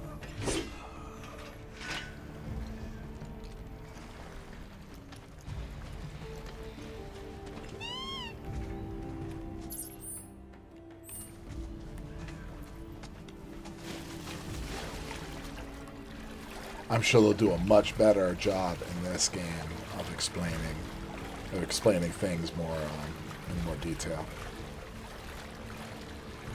Motivating the connection between Cloud and Sephiroth on the live stream. Like I said, I'm really interested to find out like what books led to his downfall. I'm seeing like a Scar type of Dry thing. land, I see? Let's go. As in a Scar having that representative Luciferian intellect. Thinking he's above everyone else. What the? That would be the lizard.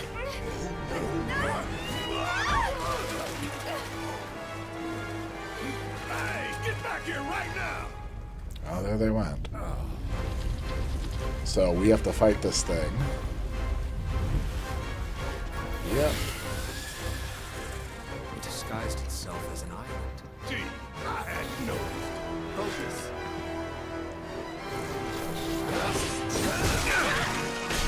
Don't overdo it. I'm coming! Bring it! And catch! You'll see. That'll do!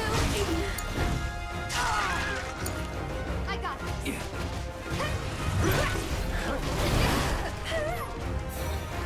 There! Okay. Yeah, I blocked. Yeah.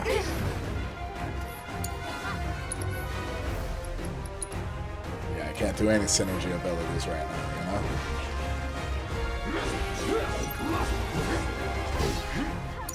booty. No, I want. Yeah. What? Wait. No, I went to her.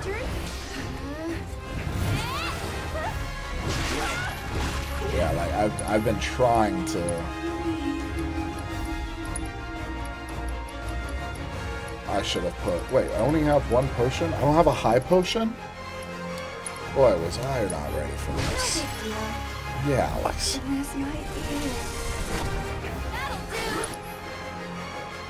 It's your turn. Hang back. Abilities. This focus though should be the one to give him.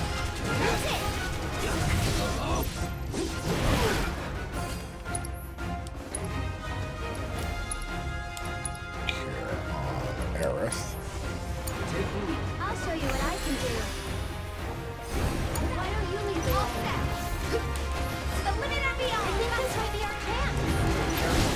This thing's already pissed off enough. You've got this. I got this. Misha, come on.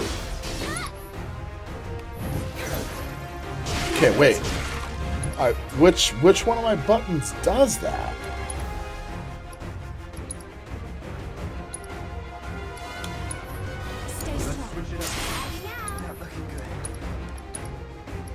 Yeah, Tifa's already dead because there's supposed to be a button I press to be able to like pause and allow me to go through to see which one.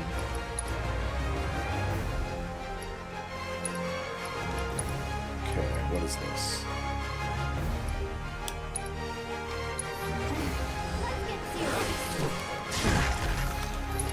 Yeah. So, do we have a synergy ability? We do. I'm in.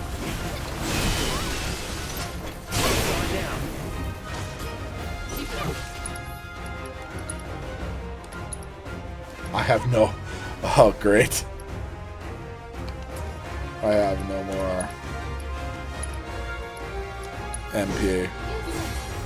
Okay, so... Yeah, now he's dead. Excellent. Excellent. So like I said, I freaking suck at this game. There's so much to think about that it's like I don't get time to plan out everything. I get to just mash buttons a lot.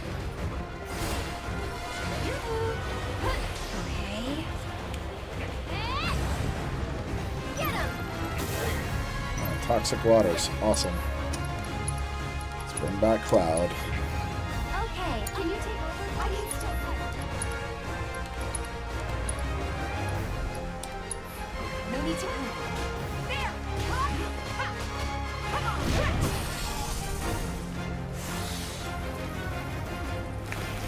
Get back!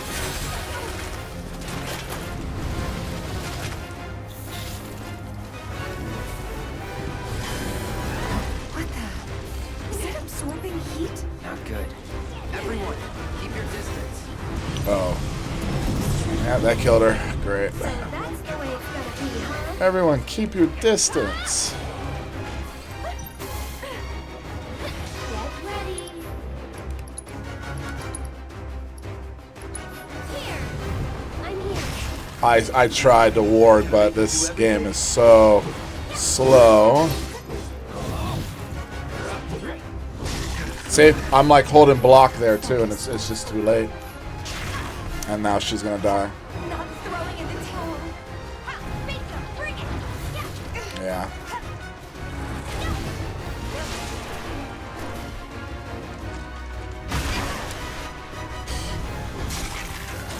Yeah. I hated the combat from the beginning. Let me go. It's not making it any better. The synergy skill thing is really stupid too. The synergy skill thing is really stupid. How you have to like perform certain actions in order to do that. You have to perform certain abilities that allow you to stack up your synergy that resets every single battle. So every single battle is this long, tedious battle. Oh God. It's really hard for me to even recognize what this is. It's probably just slamming buttons, pressing square over and over and over again. Is that dry land? Waiting my turn. Let's go. Or even waiting my turn. I don't know.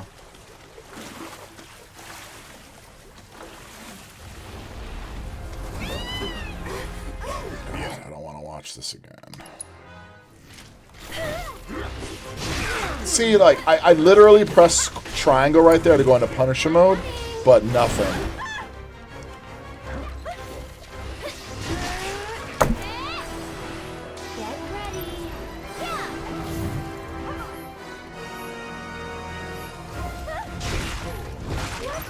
So I tried to dodge, nothing. Tried to...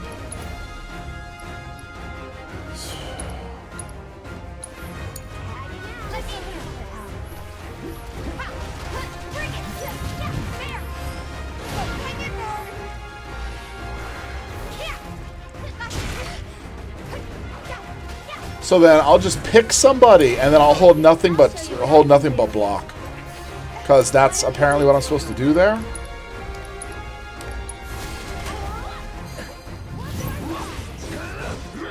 Yeah, now you're facing me because this is the person I'm controlling. So then I do nothing but hold block with him. I think this might be our chance. Careful. This thing's already pissed off enough.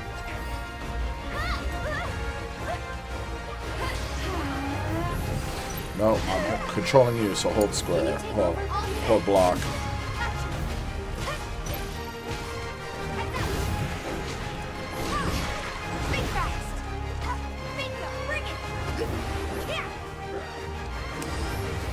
And miss.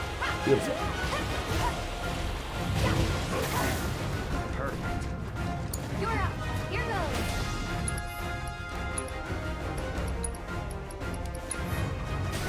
You've got this. Let me handle this.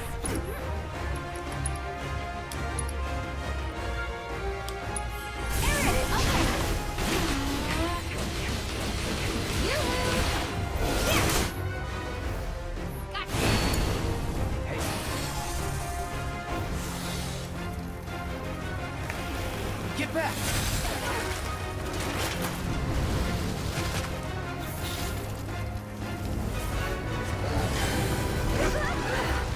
Did it just get colder? Not good. Everyone, keep your distance.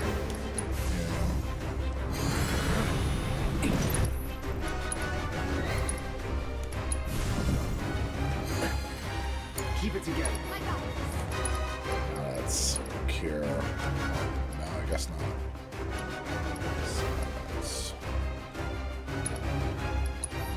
Stay still. Alright, let's go do this.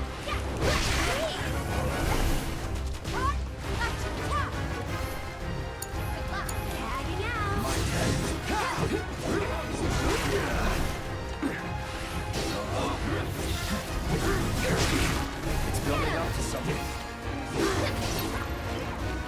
All right, take the lead. So it's my turn?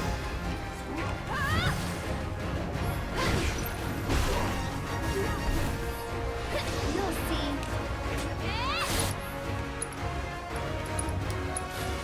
Try using it. Get him. Cut. You can do it. Hang back. It's for you. No holding Watch back. the water. That's funny because I held block with him just in case that was the one he went for. No, I want to aim for the other thing. There. Don't worry, I'll get you out. Bring it.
Oh my god. Come on. Focus strike.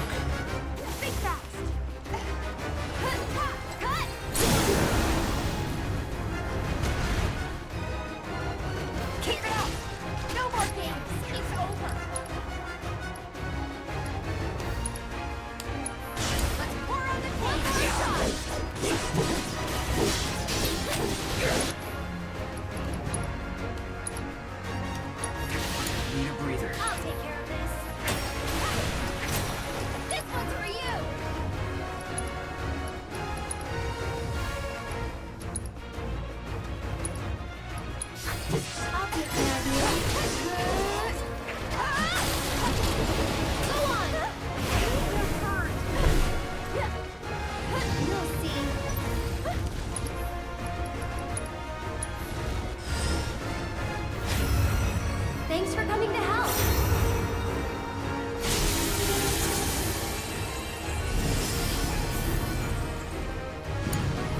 My turn. Jeez.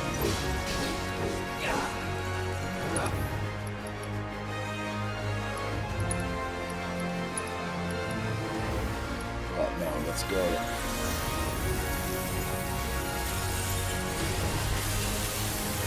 Oh, seeing this issue command thing, I don't get the pause that I want. So this is Tifa.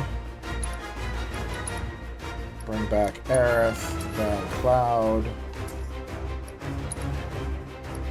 I guess we'll wait to cure there.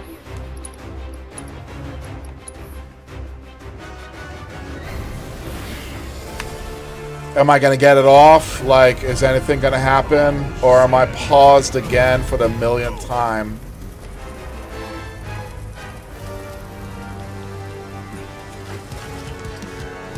How awesome. I literally hit... This asshole. Don't overdo it.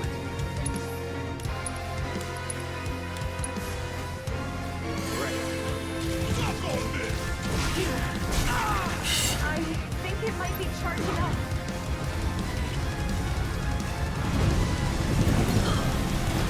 Oh, fucking block does nothing in this game. Can you fight?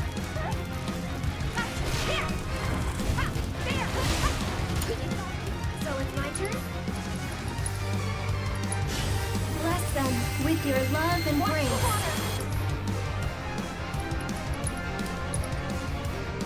Oh, now he is.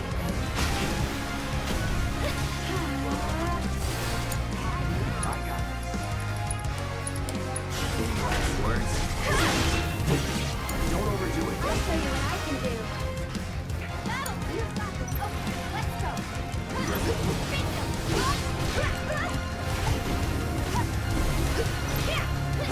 Get out of the water. Hurry.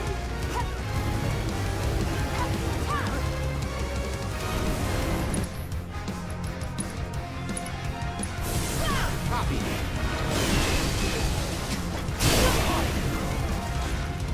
I owe you. Synergy ability there, but how about some... I don't know, steal? Nothing to steal.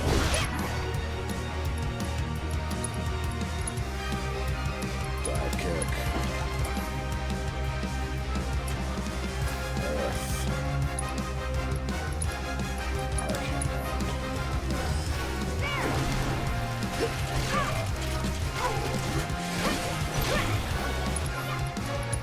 Nothing gained. Finish strikes.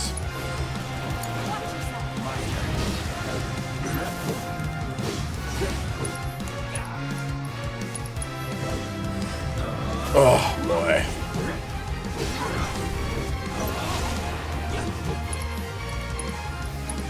No MP. Beautiful. Get ready. Keep your guard up. Here goes. Okay.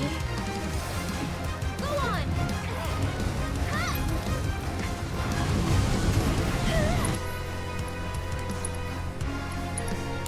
Tifa, I'm in. Don't give up.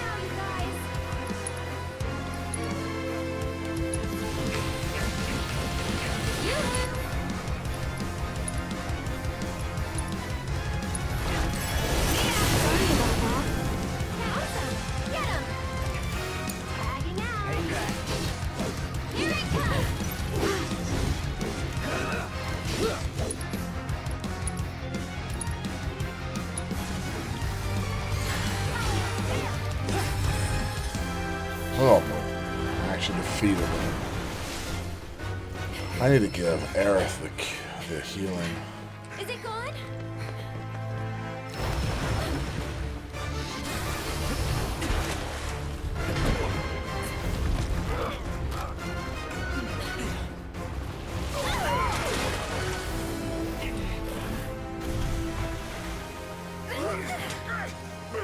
Cloud!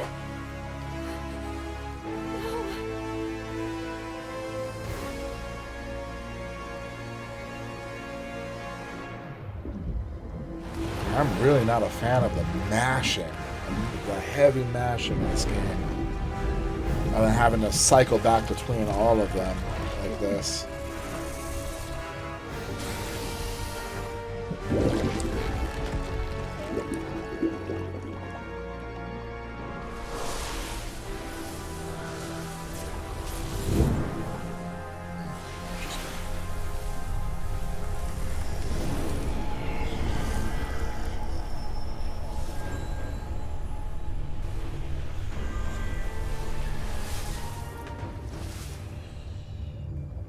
Keep Cloud alive, huh?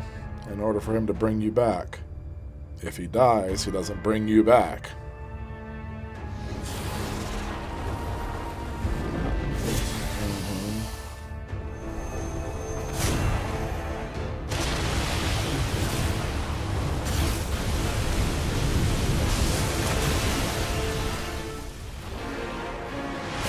Yeah, on the sticks, yeah? Yeah.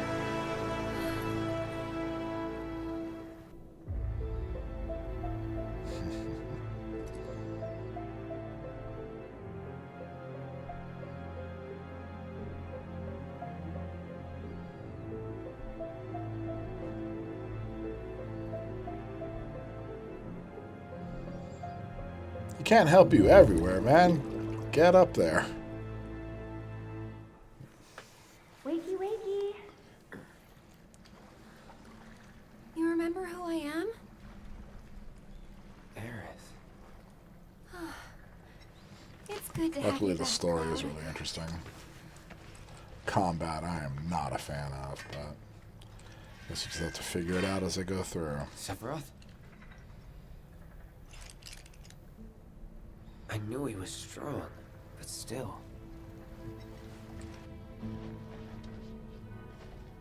Those guys are looking for him too. They've got to be. Yeah. That was really I kind of cool, get though. that feeling as well. Let's not lose him. Thought I had high potions. Alright. We need some materia. Organization. Reduce damage taken while not actively being controlled in battle. Well, that'd be great. Alright, so she desperately needs the healing material. Uh-huh. Okay.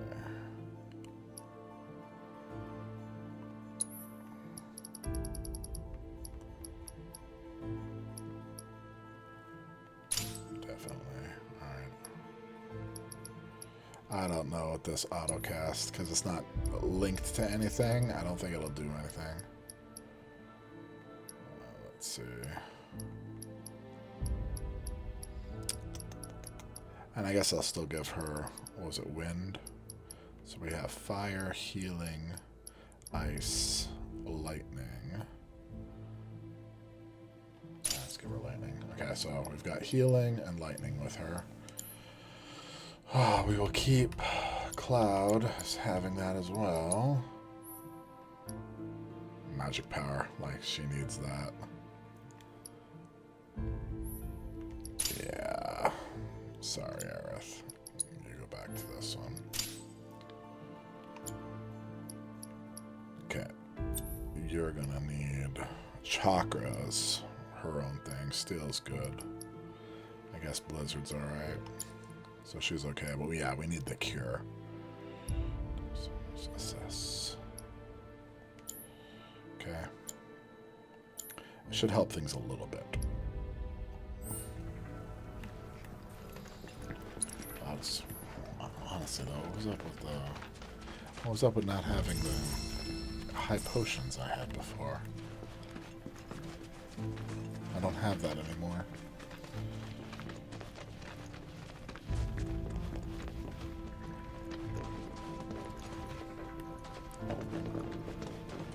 Continuing on with the story.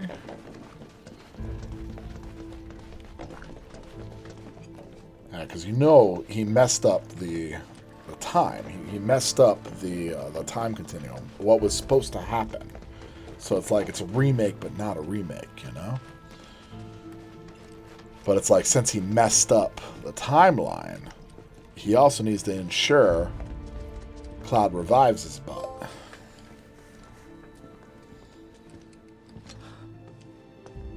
But I didn't see the Whisperers there. Isn't he? So it's like, wait a minute. So the Whisperer's not here because I guess we defeated them at the end of the first one after messing up the timeline? No doubt. Monsters we can handle. We've dealt with worse. That's easy for you to say. You fought the worst for a living. Not us, though. Yeah, good point. You mind taking the lead, Merc? For 2,000. Enough for her standard course. Twice, right? Her what now? Ask him. Cloud? Forget it. You guys need to focus. Wasn't all that long ago that this place... He needs... Barrett needs that equipment. Don't we have a better one? High caliber? Oh, that's not much better. So where are our enemy ups? No, well, no, he already learned focus thrust. So now I just got to do steel saber. Okay. You to sword, fire, and lightning. Okay. So yeah. Okay. What about Tifa? Does she have another one? No. Do you have another one? Yes, you do. Arcane Ward's almost not there yet, though. Okay.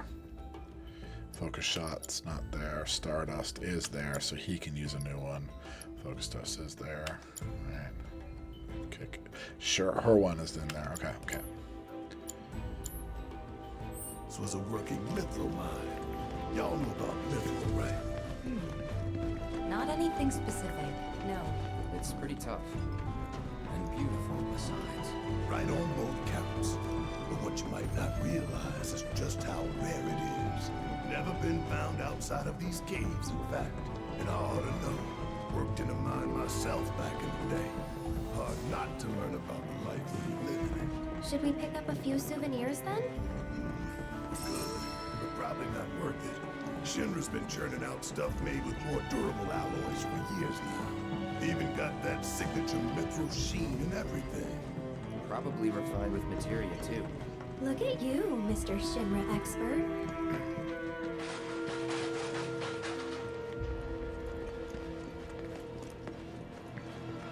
Alright, there I can rest. Because we need it.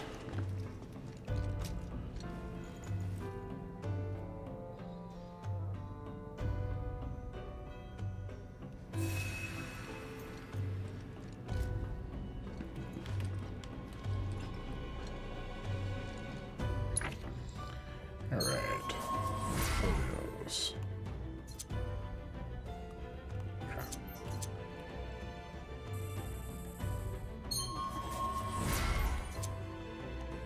Not enough, huh? I only had enough for the one, so I guess everybody backtracks for a real quick second.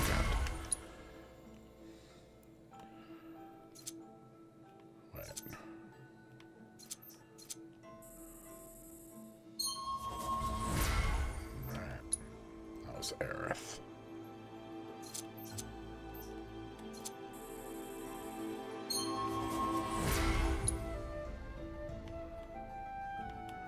Red 13. Okay. There's that.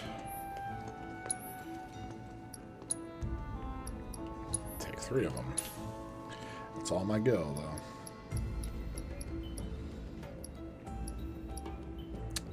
Spends.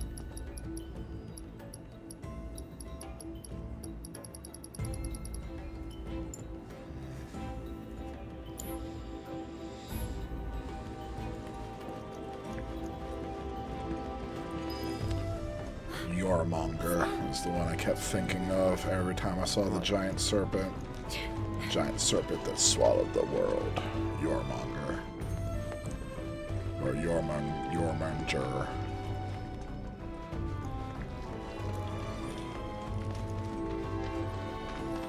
Nothing here. It almost resembled like a museum down here. Okay. It's almost like they're waiting for us.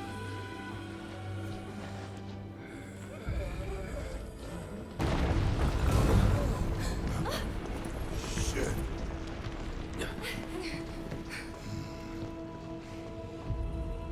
Hope they're okay. Yeah. But if not, nothing we can do. Right.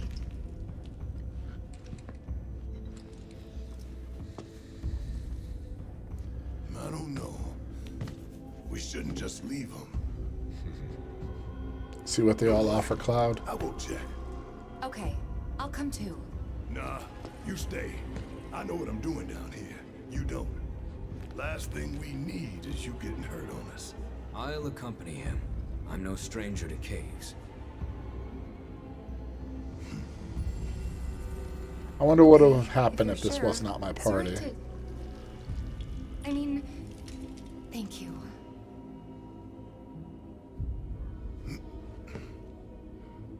You guys can go check that out if they're okay. Probably because like she had a friend that was sick like that, yeah. Careful down there. Well, we're already splitting up teams, but I'm not controlling Barrett and Red. Okay.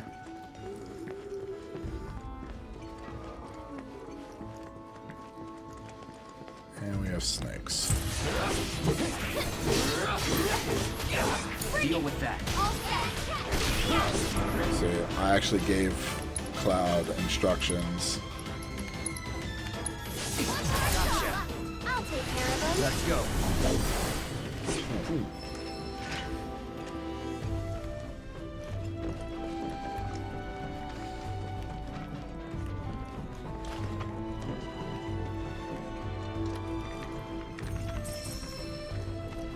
Oh, just got me thrilling.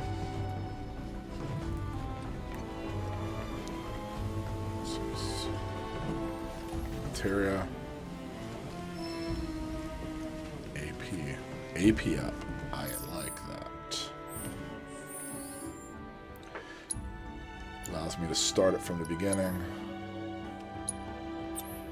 And look at that, I have one available. Serendipitous.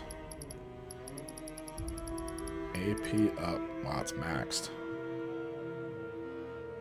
For linked materia, so nothing. Okay.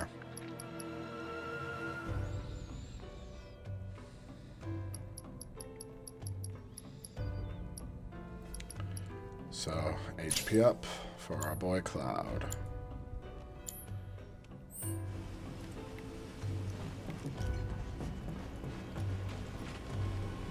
Aha.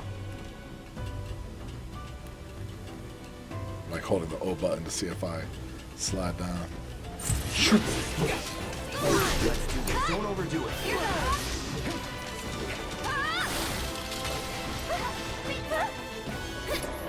So we got Cloud.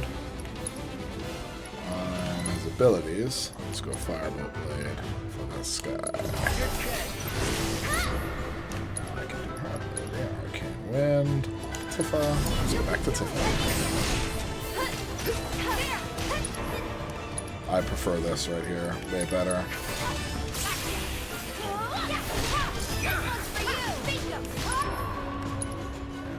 Focus Strike.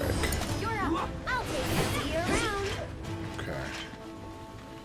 If I get to select the abilities like that, it gives me a little bit more time to strategize. Oh, gloves. Look at that, Tifa. We were just talking about that. No, not combat setting. Material and equipment. Go to Tifa. Leather gloves. Alright.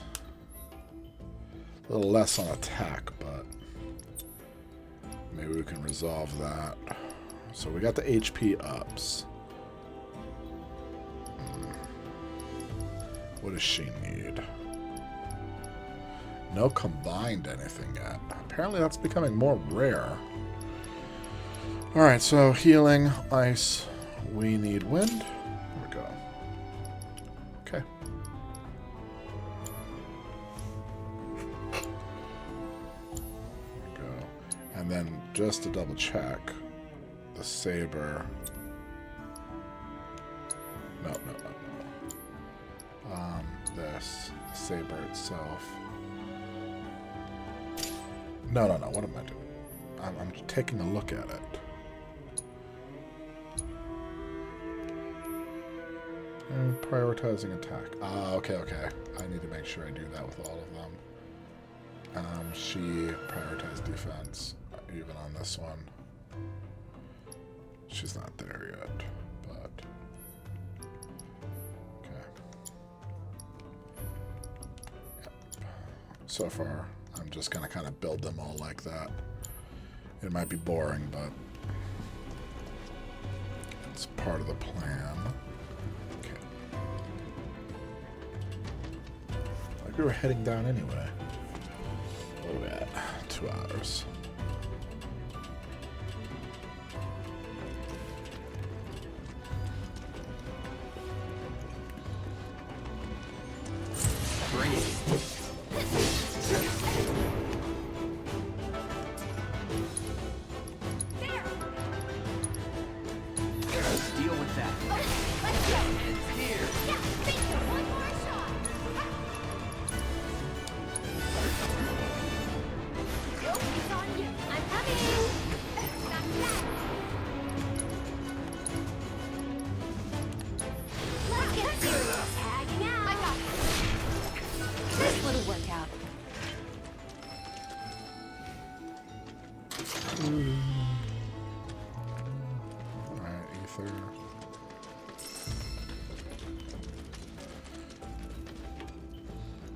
Now, I did bring up, because I was just thinking off the top of my head, like, discussing stories themselves. Like, why do I enjoy stories so much? And I'd spoken about Joseph Cample. But I think one of the best examples of, like, why I really enjoy stories comes from Marshall Iliad's, discussions on the stories themselves, like what mythology offers, you know?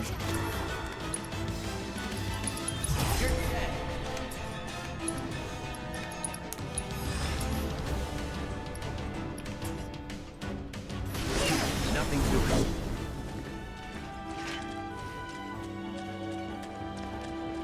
So stories offer those patterns that we were talking about before, like there's an idea that there are certain patterns. Oh boy. Get ready. Take the lead. There are certain patterns that exist in time. And those are the ones that Marshall Iliad actually found when he was discussing the different mythologies that exist in the world, right? But those patterns tell stories of something universal in the discussion. So I think that's what like religion offers. It's kind of like foundational discussions on what people should and should not do, you know? But right now, I haven't finished Marshall Iliad's book on that. Oh no, we're not going to summon right now. Let's give a storm. Give us a dive kick. And cloud. That's not going to start just controlling.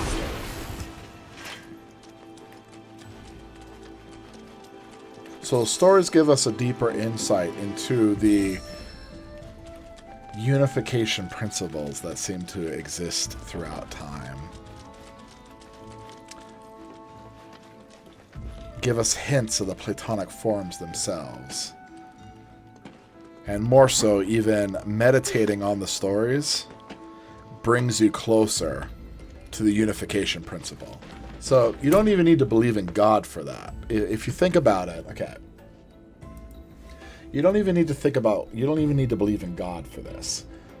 If you believe that there are certain unifying principles that exist across cultures just for merely us being rational and human, well, what do stories do? Like, I love to watch how stories perform, like here in America and then across seas, because you see these certain stories that, like, even the people in Japan, in Asia, in Europe, all enjoy the stories as well. And it's like, okay, why do they enjoy it? Like, if ethics was just subjective, if there was no unifying principle, then why do stories exist across culture? You know, why does that happen? If there was just language and language barriers, why is it that the great stories seem to talk about something uniquely human? This is what I loved about, like, Confucianism. For Confucianism, the virtues were certain characteristics that defined humanity. So much so, if there was a child in the well scenario where the Confucians would say, if you saw a little girl fall into a well, all right, and you did not have that gasp, you did not have that emotional response, that's akin to you not being human. As if, I believe they said precisely, it's as if you are limbless or you're missing an arm, you know? And then I think back to, like, that movie, The Whale, where Brendan Fraser says that phenomenal line, I don't think, or human beings are incapable of not caring, you know? It just speaks to something uniquely human. But one of the reasons I love stories, so now, like, in this age, we actually get to play stories, you know? I get the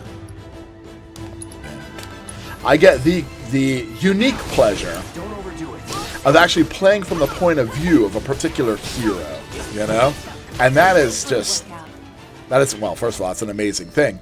But, so these stories right here, if it's a great story, it will speak to that penultimate truth that Joseph Cample talked about.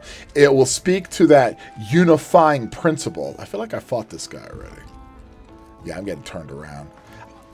It'll speak to that unifying principle. So that's why I'm playing RPGs. That's why I'm playing these stories right here. Because it's like, there was something I heard. It wasn't a pastor. It was a deacon. One of the deacons at a former church I went to. Did I go here already?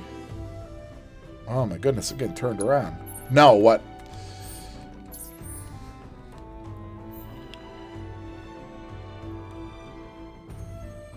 So there was a former deacon. Well, he's not a former deacon. He was formerly my deacon, as in, like, he's somebody, he's a former deacon of a church that we went to. So he's not like a former deacon.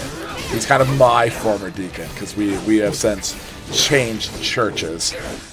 But he was having a really interesting conversation about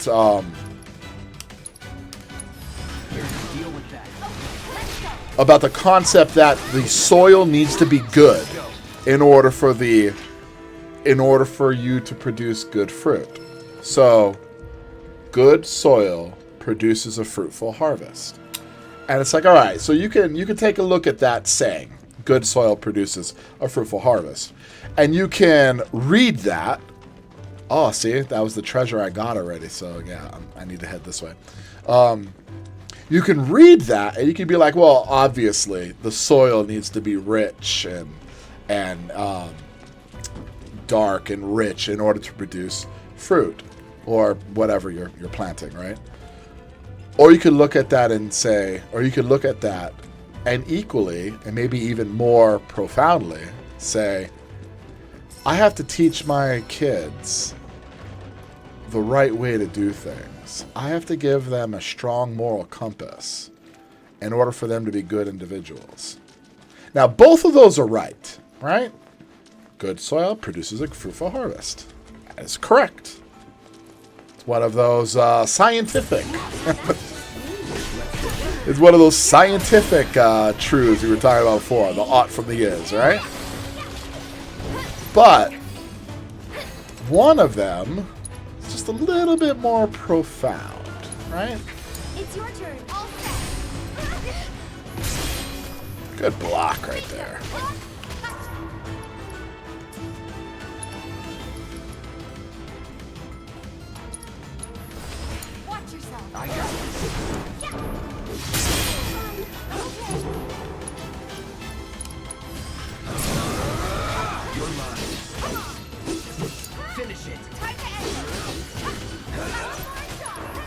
was like, maybe that'll give me the synergy? No? Ready or not, here I come. And we're safe.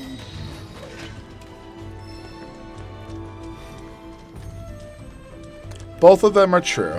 One of them's kind of stating like a scientific truth, and you can try to find out what good means, you know? As far as good soil goes.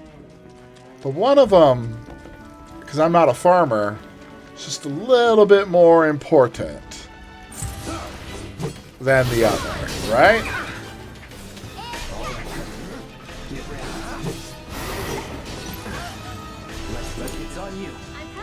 Now, I'm not saying, no, I'm clearly not dissing farmers. But what I'm saying is, one of them applies just to farmers, and one of them applies to everyone.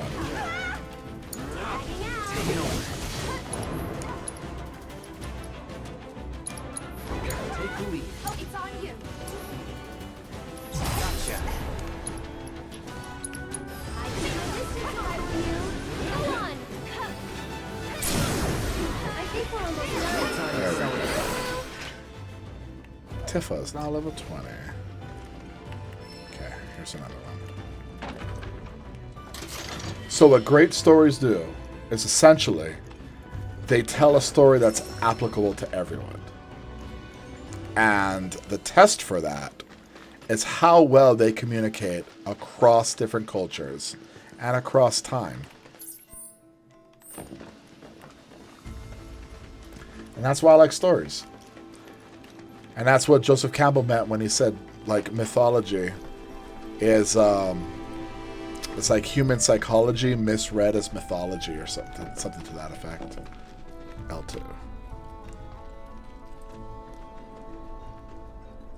Pull? Yeah, pull.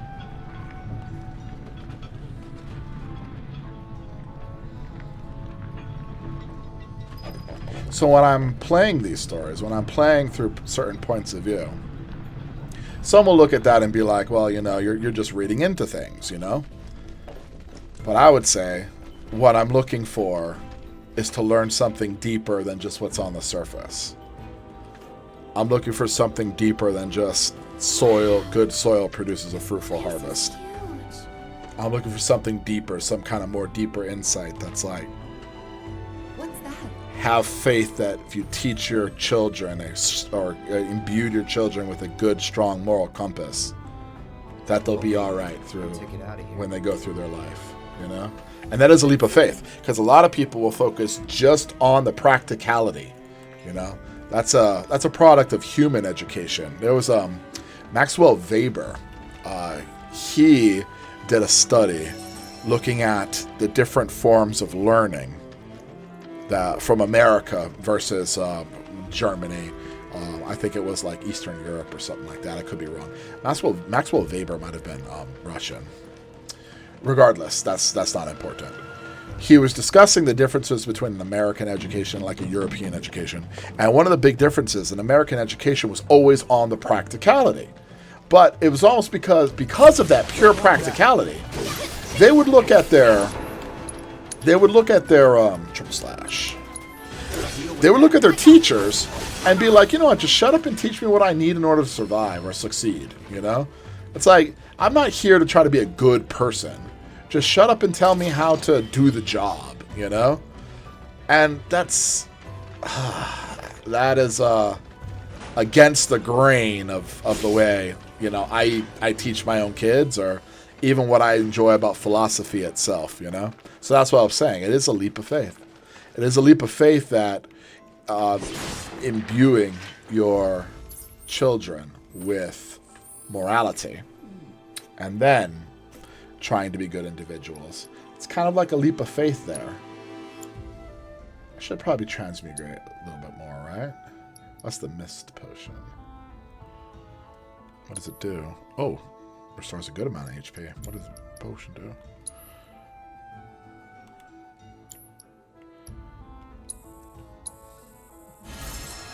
Very nice. Very nice. Very nice. Can't do any more. One more potion.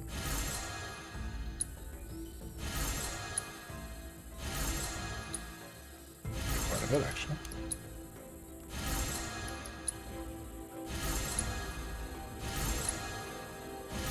Phoenix Draft.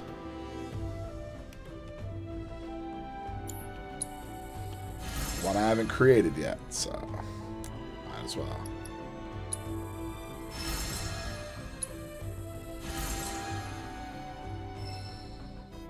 Alright, really cool.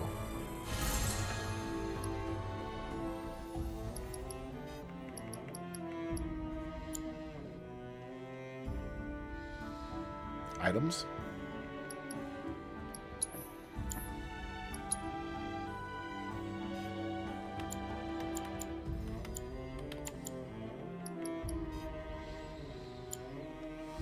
I guess I access that now. Access this for here? No.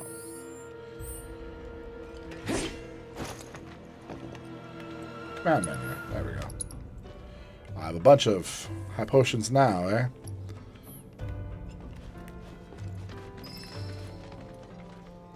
Find another way to get up to the bridge, huh?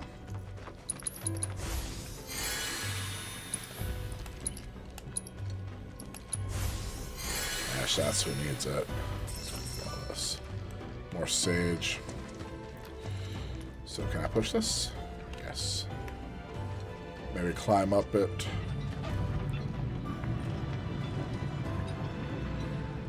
So for a lot of you who are like, well, you know, professor, or HD philosophy, or whatever you want to call me,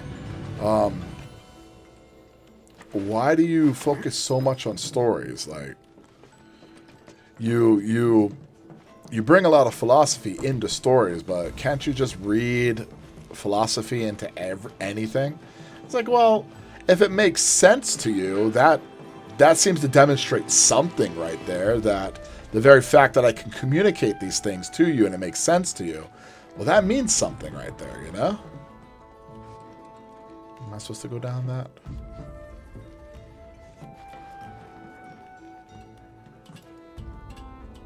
There might be something more to the story that's being told just from the mere fact that you understood it, you know?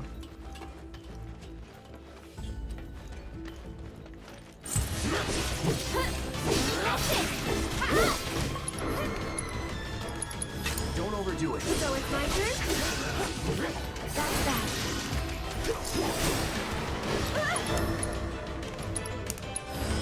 It's your turn. It's on you. All set. See you around. There we go. Off of that. Got out of that. Sound like something moved.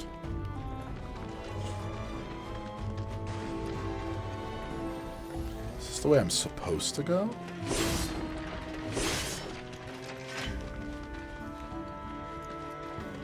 This is cool.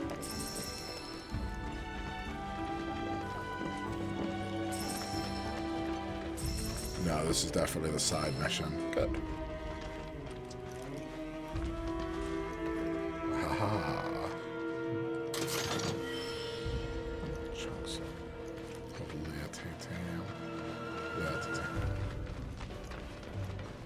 And I know when some people criticize like Joseph Cample and Marshall Iliad, they were like, and Jordan Peterson, it's like, nah, you're drunk on stories right there, you know? You're reading into everything in this particular way. Like, well, good soil produces a good fruitful harvest. Yeah, I could be reading into it. Or I could be finding what this story is trying to deal with or try to tackle. Let's put this on Tifa. Here, you've got this. Let me Hang back. Oh, that was a horrible time to go in. Triple slash. Deal with that. So it's my turn?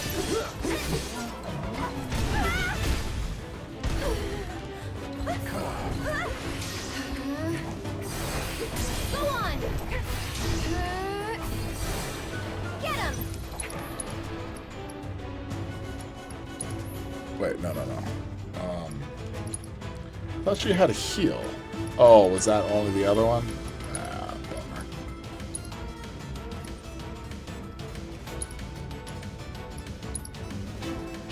Can you take over? All set! There! Stomp. Give him your all. Up you go. Get him. Ha, ha, ha. Oh, sick. Beat him. For you. Essentially there. I got this on you. Here goes. Who needs more magic? Get him. Okay. Taking over.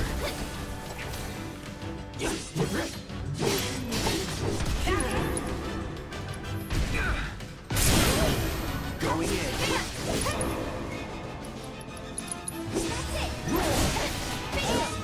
That's it. That was terrible again. See, the battles are all over the place.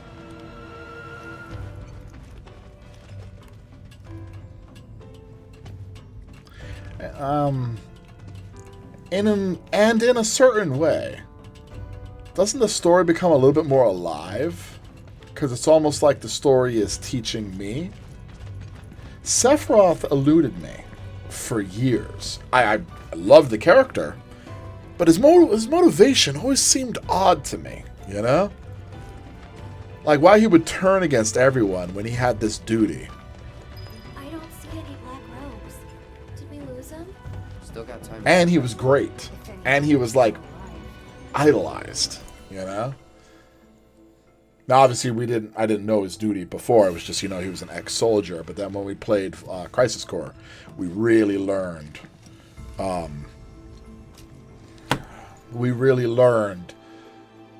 what sent him in the wrong direction, or more important, not really. We learned how much the soldier meant to him, and how he actually had friends in soldier, you know.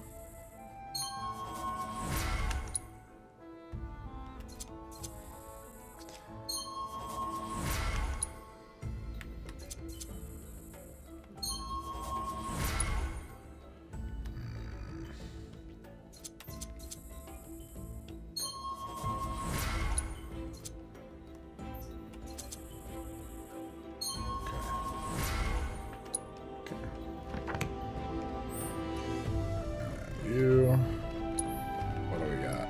Give me ethers. Yeah, take it. Take another Phoenix down. What is this talisman? Increases 1 power of concentration. Can I see the... Guess not. Can't see the equipment. Bulletproof vest would be nice though. Yeah, get one of those. Alright, now who needs it? Equipment.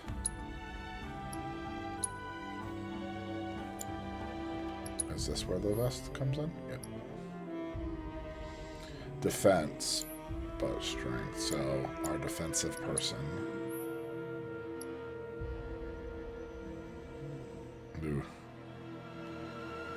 It's not a lot of help. Wow. Okay.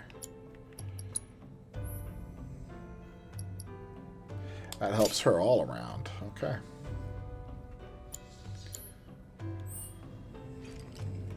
Just say upgrade weapons. Probably done that already, though. Didn't I say automatic? SP00.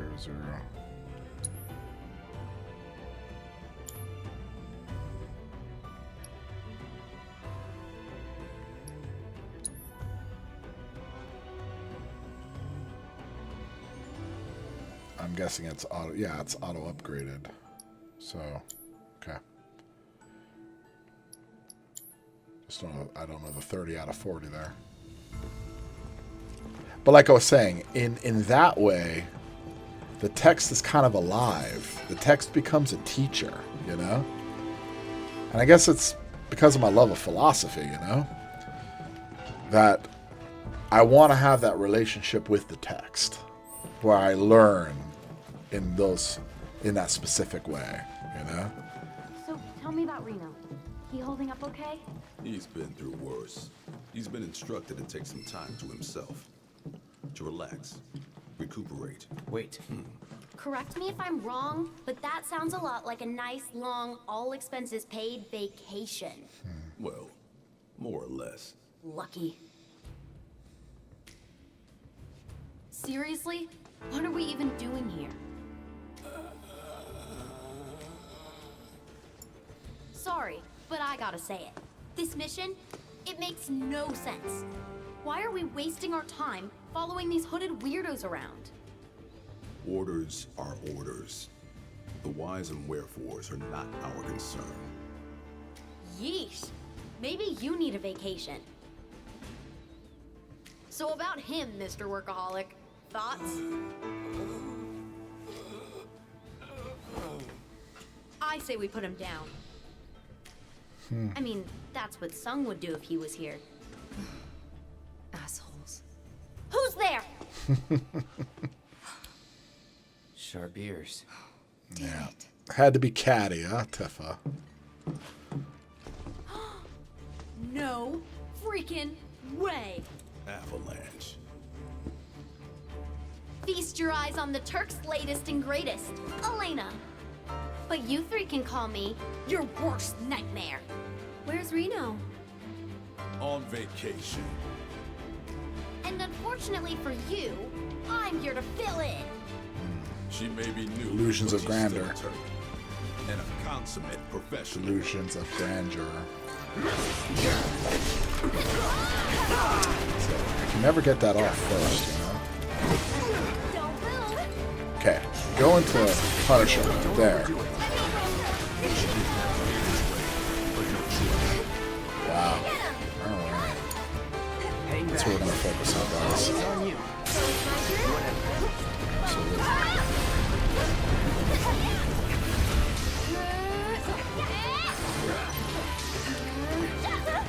I have to put an arcane ward under me.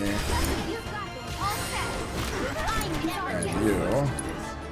Let's get your triple slash.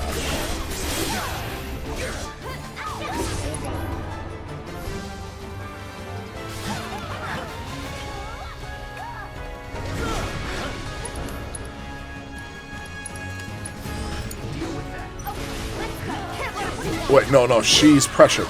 Okay, no, lock on, thank you. And the pressuring's gone.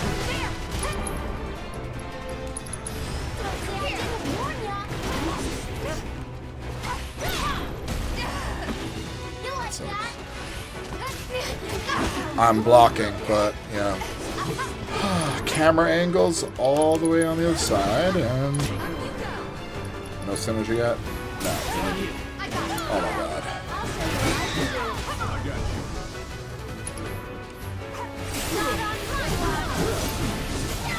He's pressured right now, which is great.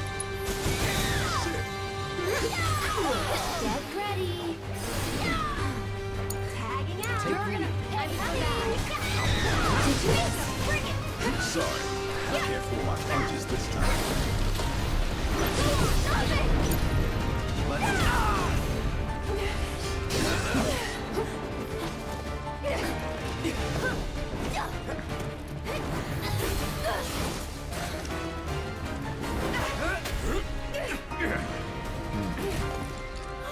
Aerith just take that damage right there? That was so weird.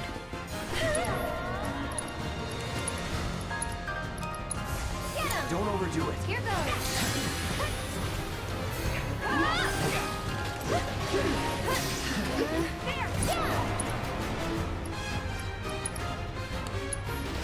Too bright? Okay. Looking for me? Going in.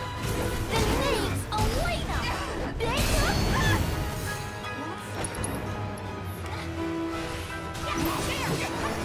Go on. You can do it. Yeah, I want you locking onto her. Like, synergy. Let's go to Tifa now. First kill.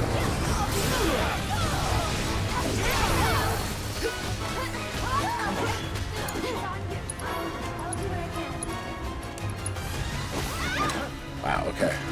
Can I? Nope. Not gonna. Beautiful.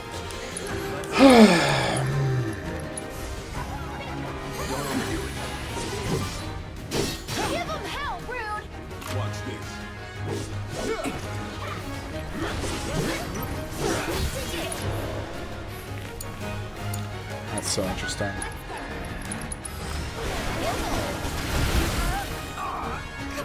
Great.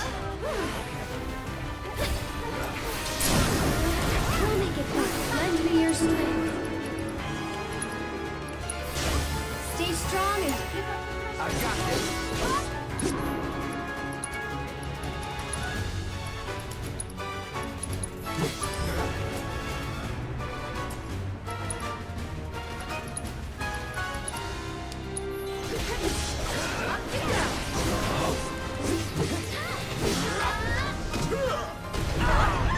Nothing personal. Well, that's interesting. Take the lead. all set. Watch yourself. I got this.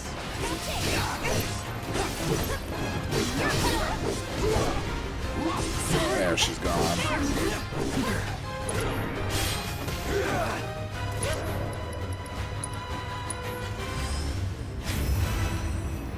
Duty calls.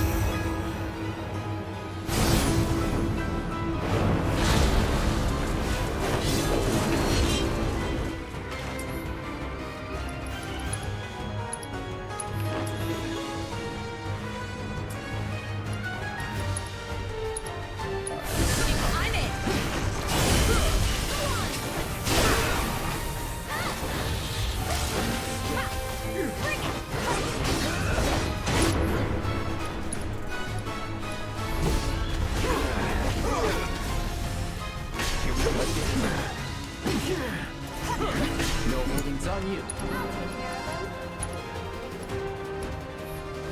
Why don't you leave? Let me.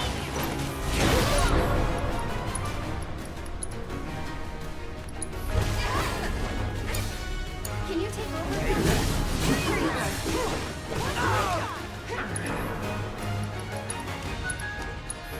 Don't overdo it. I'll show you what I can do. That'll do. You'll see. Here.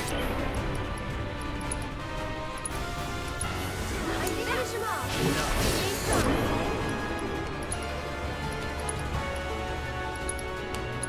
Now's our chance. Hey, you ready? Seize it. This one's for you. Come on, go on.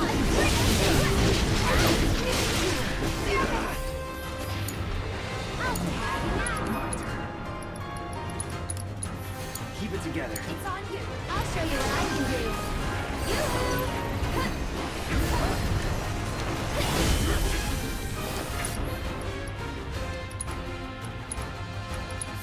You've got this. I got it. Here goes. There, you can do it. Take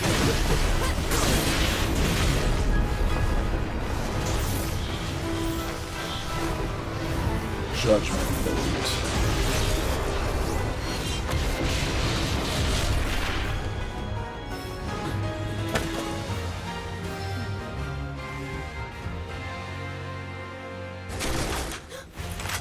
Hands in the air, right now. Better keep that toy where I can see it, lest you want a hole in your head. Now then. Y'all got a lot to answer for. A lot of blood on your hands. You need someone to blame.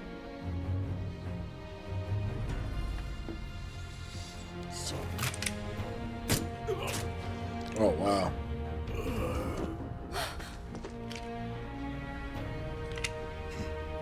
I suggest you look in the mirror. For us, however, things have changed. While you're still wanted fugitives, if you stay out of our way, we'll stay out of yours. Oh yeah? Bullshit. Take care of Aerith for me.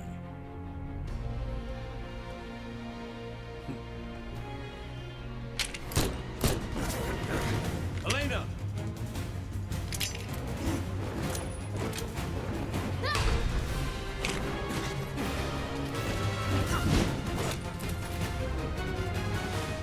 one red.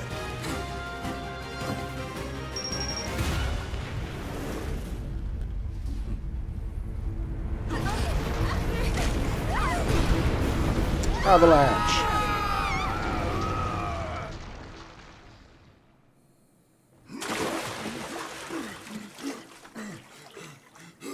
All the way at the bottom of the mine. Just gonna float there.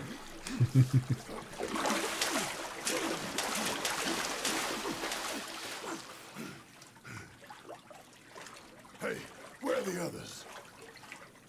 You okay? We're good.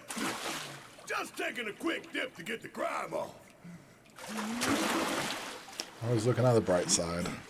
I like how endearing he is. Do you see a way back up? We'll find one. We'll meet you at the exit. Okay. Barrett in red. Yup. Looks like Barrett in red. Hojo's lab was filled with men like this. Mako poisoned. Every last one of them. Poor bastards. What do you think their deal is? Where they going? They're following Sephiroth, or so Cloud seems to think. He did say that. Let's hope the boy can keep it together.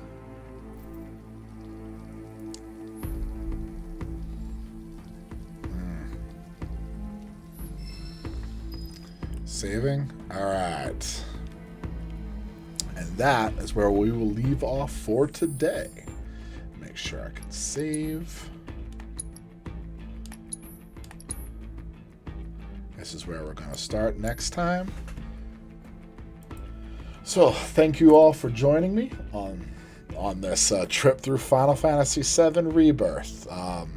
You know, we defeated that reptile, that big lizard, and we're starting to see how things are changing as opposed to like the first one, but we're not seeing the Whisperers anymore, so that may be that was just in the first game right there, and we're kind of left with our own destiny now. I guess that's kind of the point of the first one, right? Defeating the Whisperers and then heading out in our own, walking our own path right now. So this isn't going to go exactly like the first one, and yet it's the same characters and the same overall stories. Bravo on a way to make a remake without making a remake, by the way. So anyway, hope you enjoyed that. Hopefully you enjoyed the discussions that came to me as we were going through.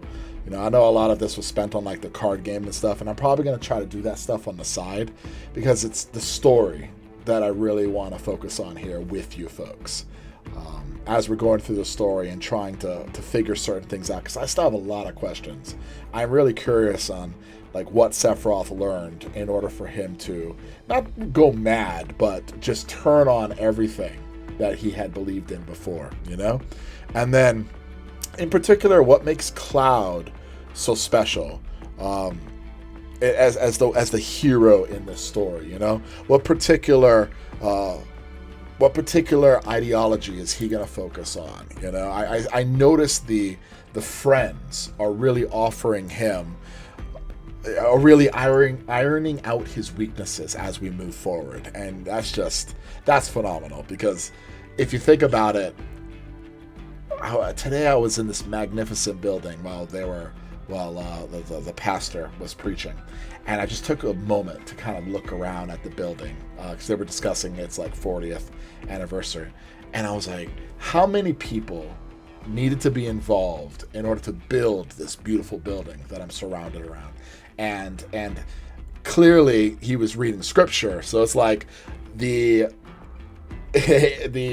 insurmountable amount of people that were required to not only write that book, but to get that book to exist and progress throughout history. And it's like we're all standing on the shoulders of giants. I know I've said that before, but I think what Cloud kind of represents here is just what we can do together, you know? They had a spruce up day where they were cleaning the entire church, and I was like, can you imagine the legwork for one individual versus like 100, you know. We often think nowadays we can do everything alone, but that's just not the case, because you're not even existing in this world alone. That's what like the Buddhists say. This idea that you're solo, like this atomistic individualism of your own being, is just illogical. There is no oneness. We are all connected. So I think that may be what Cloud represents, because he listens to his cohort, and his cohort are the ones that iron out his rough edges. Maybe we'll discuss further on the maps that Jordan Peterson talks about in the way we move forward with certain goals. It leaves ourselves blind to certain things, where it's like the world itself needs to make itself or manifest itself. The world itself manifests itself to us because we are only focusing on like 99. We are focusing on 0.02%. We are ignoring the 99.99% of things that are around us. So, the things that we ignore end up manifesting itself to us in atrophy or warnings, So, yeah, that may be what Cloud represents. But it's those questions I enjoy digging into as we go through the story. So like I said, I think I'm just going to focus on the side quest things on the side and not record those things, because what I'm trying to offer you folks here is a deep dive into the great stories or the great themes that exist in these stories right here through this unique medium where we actually get to play as these different characters and offer that different insight right there. So as usual, take some time with the classics because it'll awaken that hidden dragon within all of you. Take care, and I'll see you next time.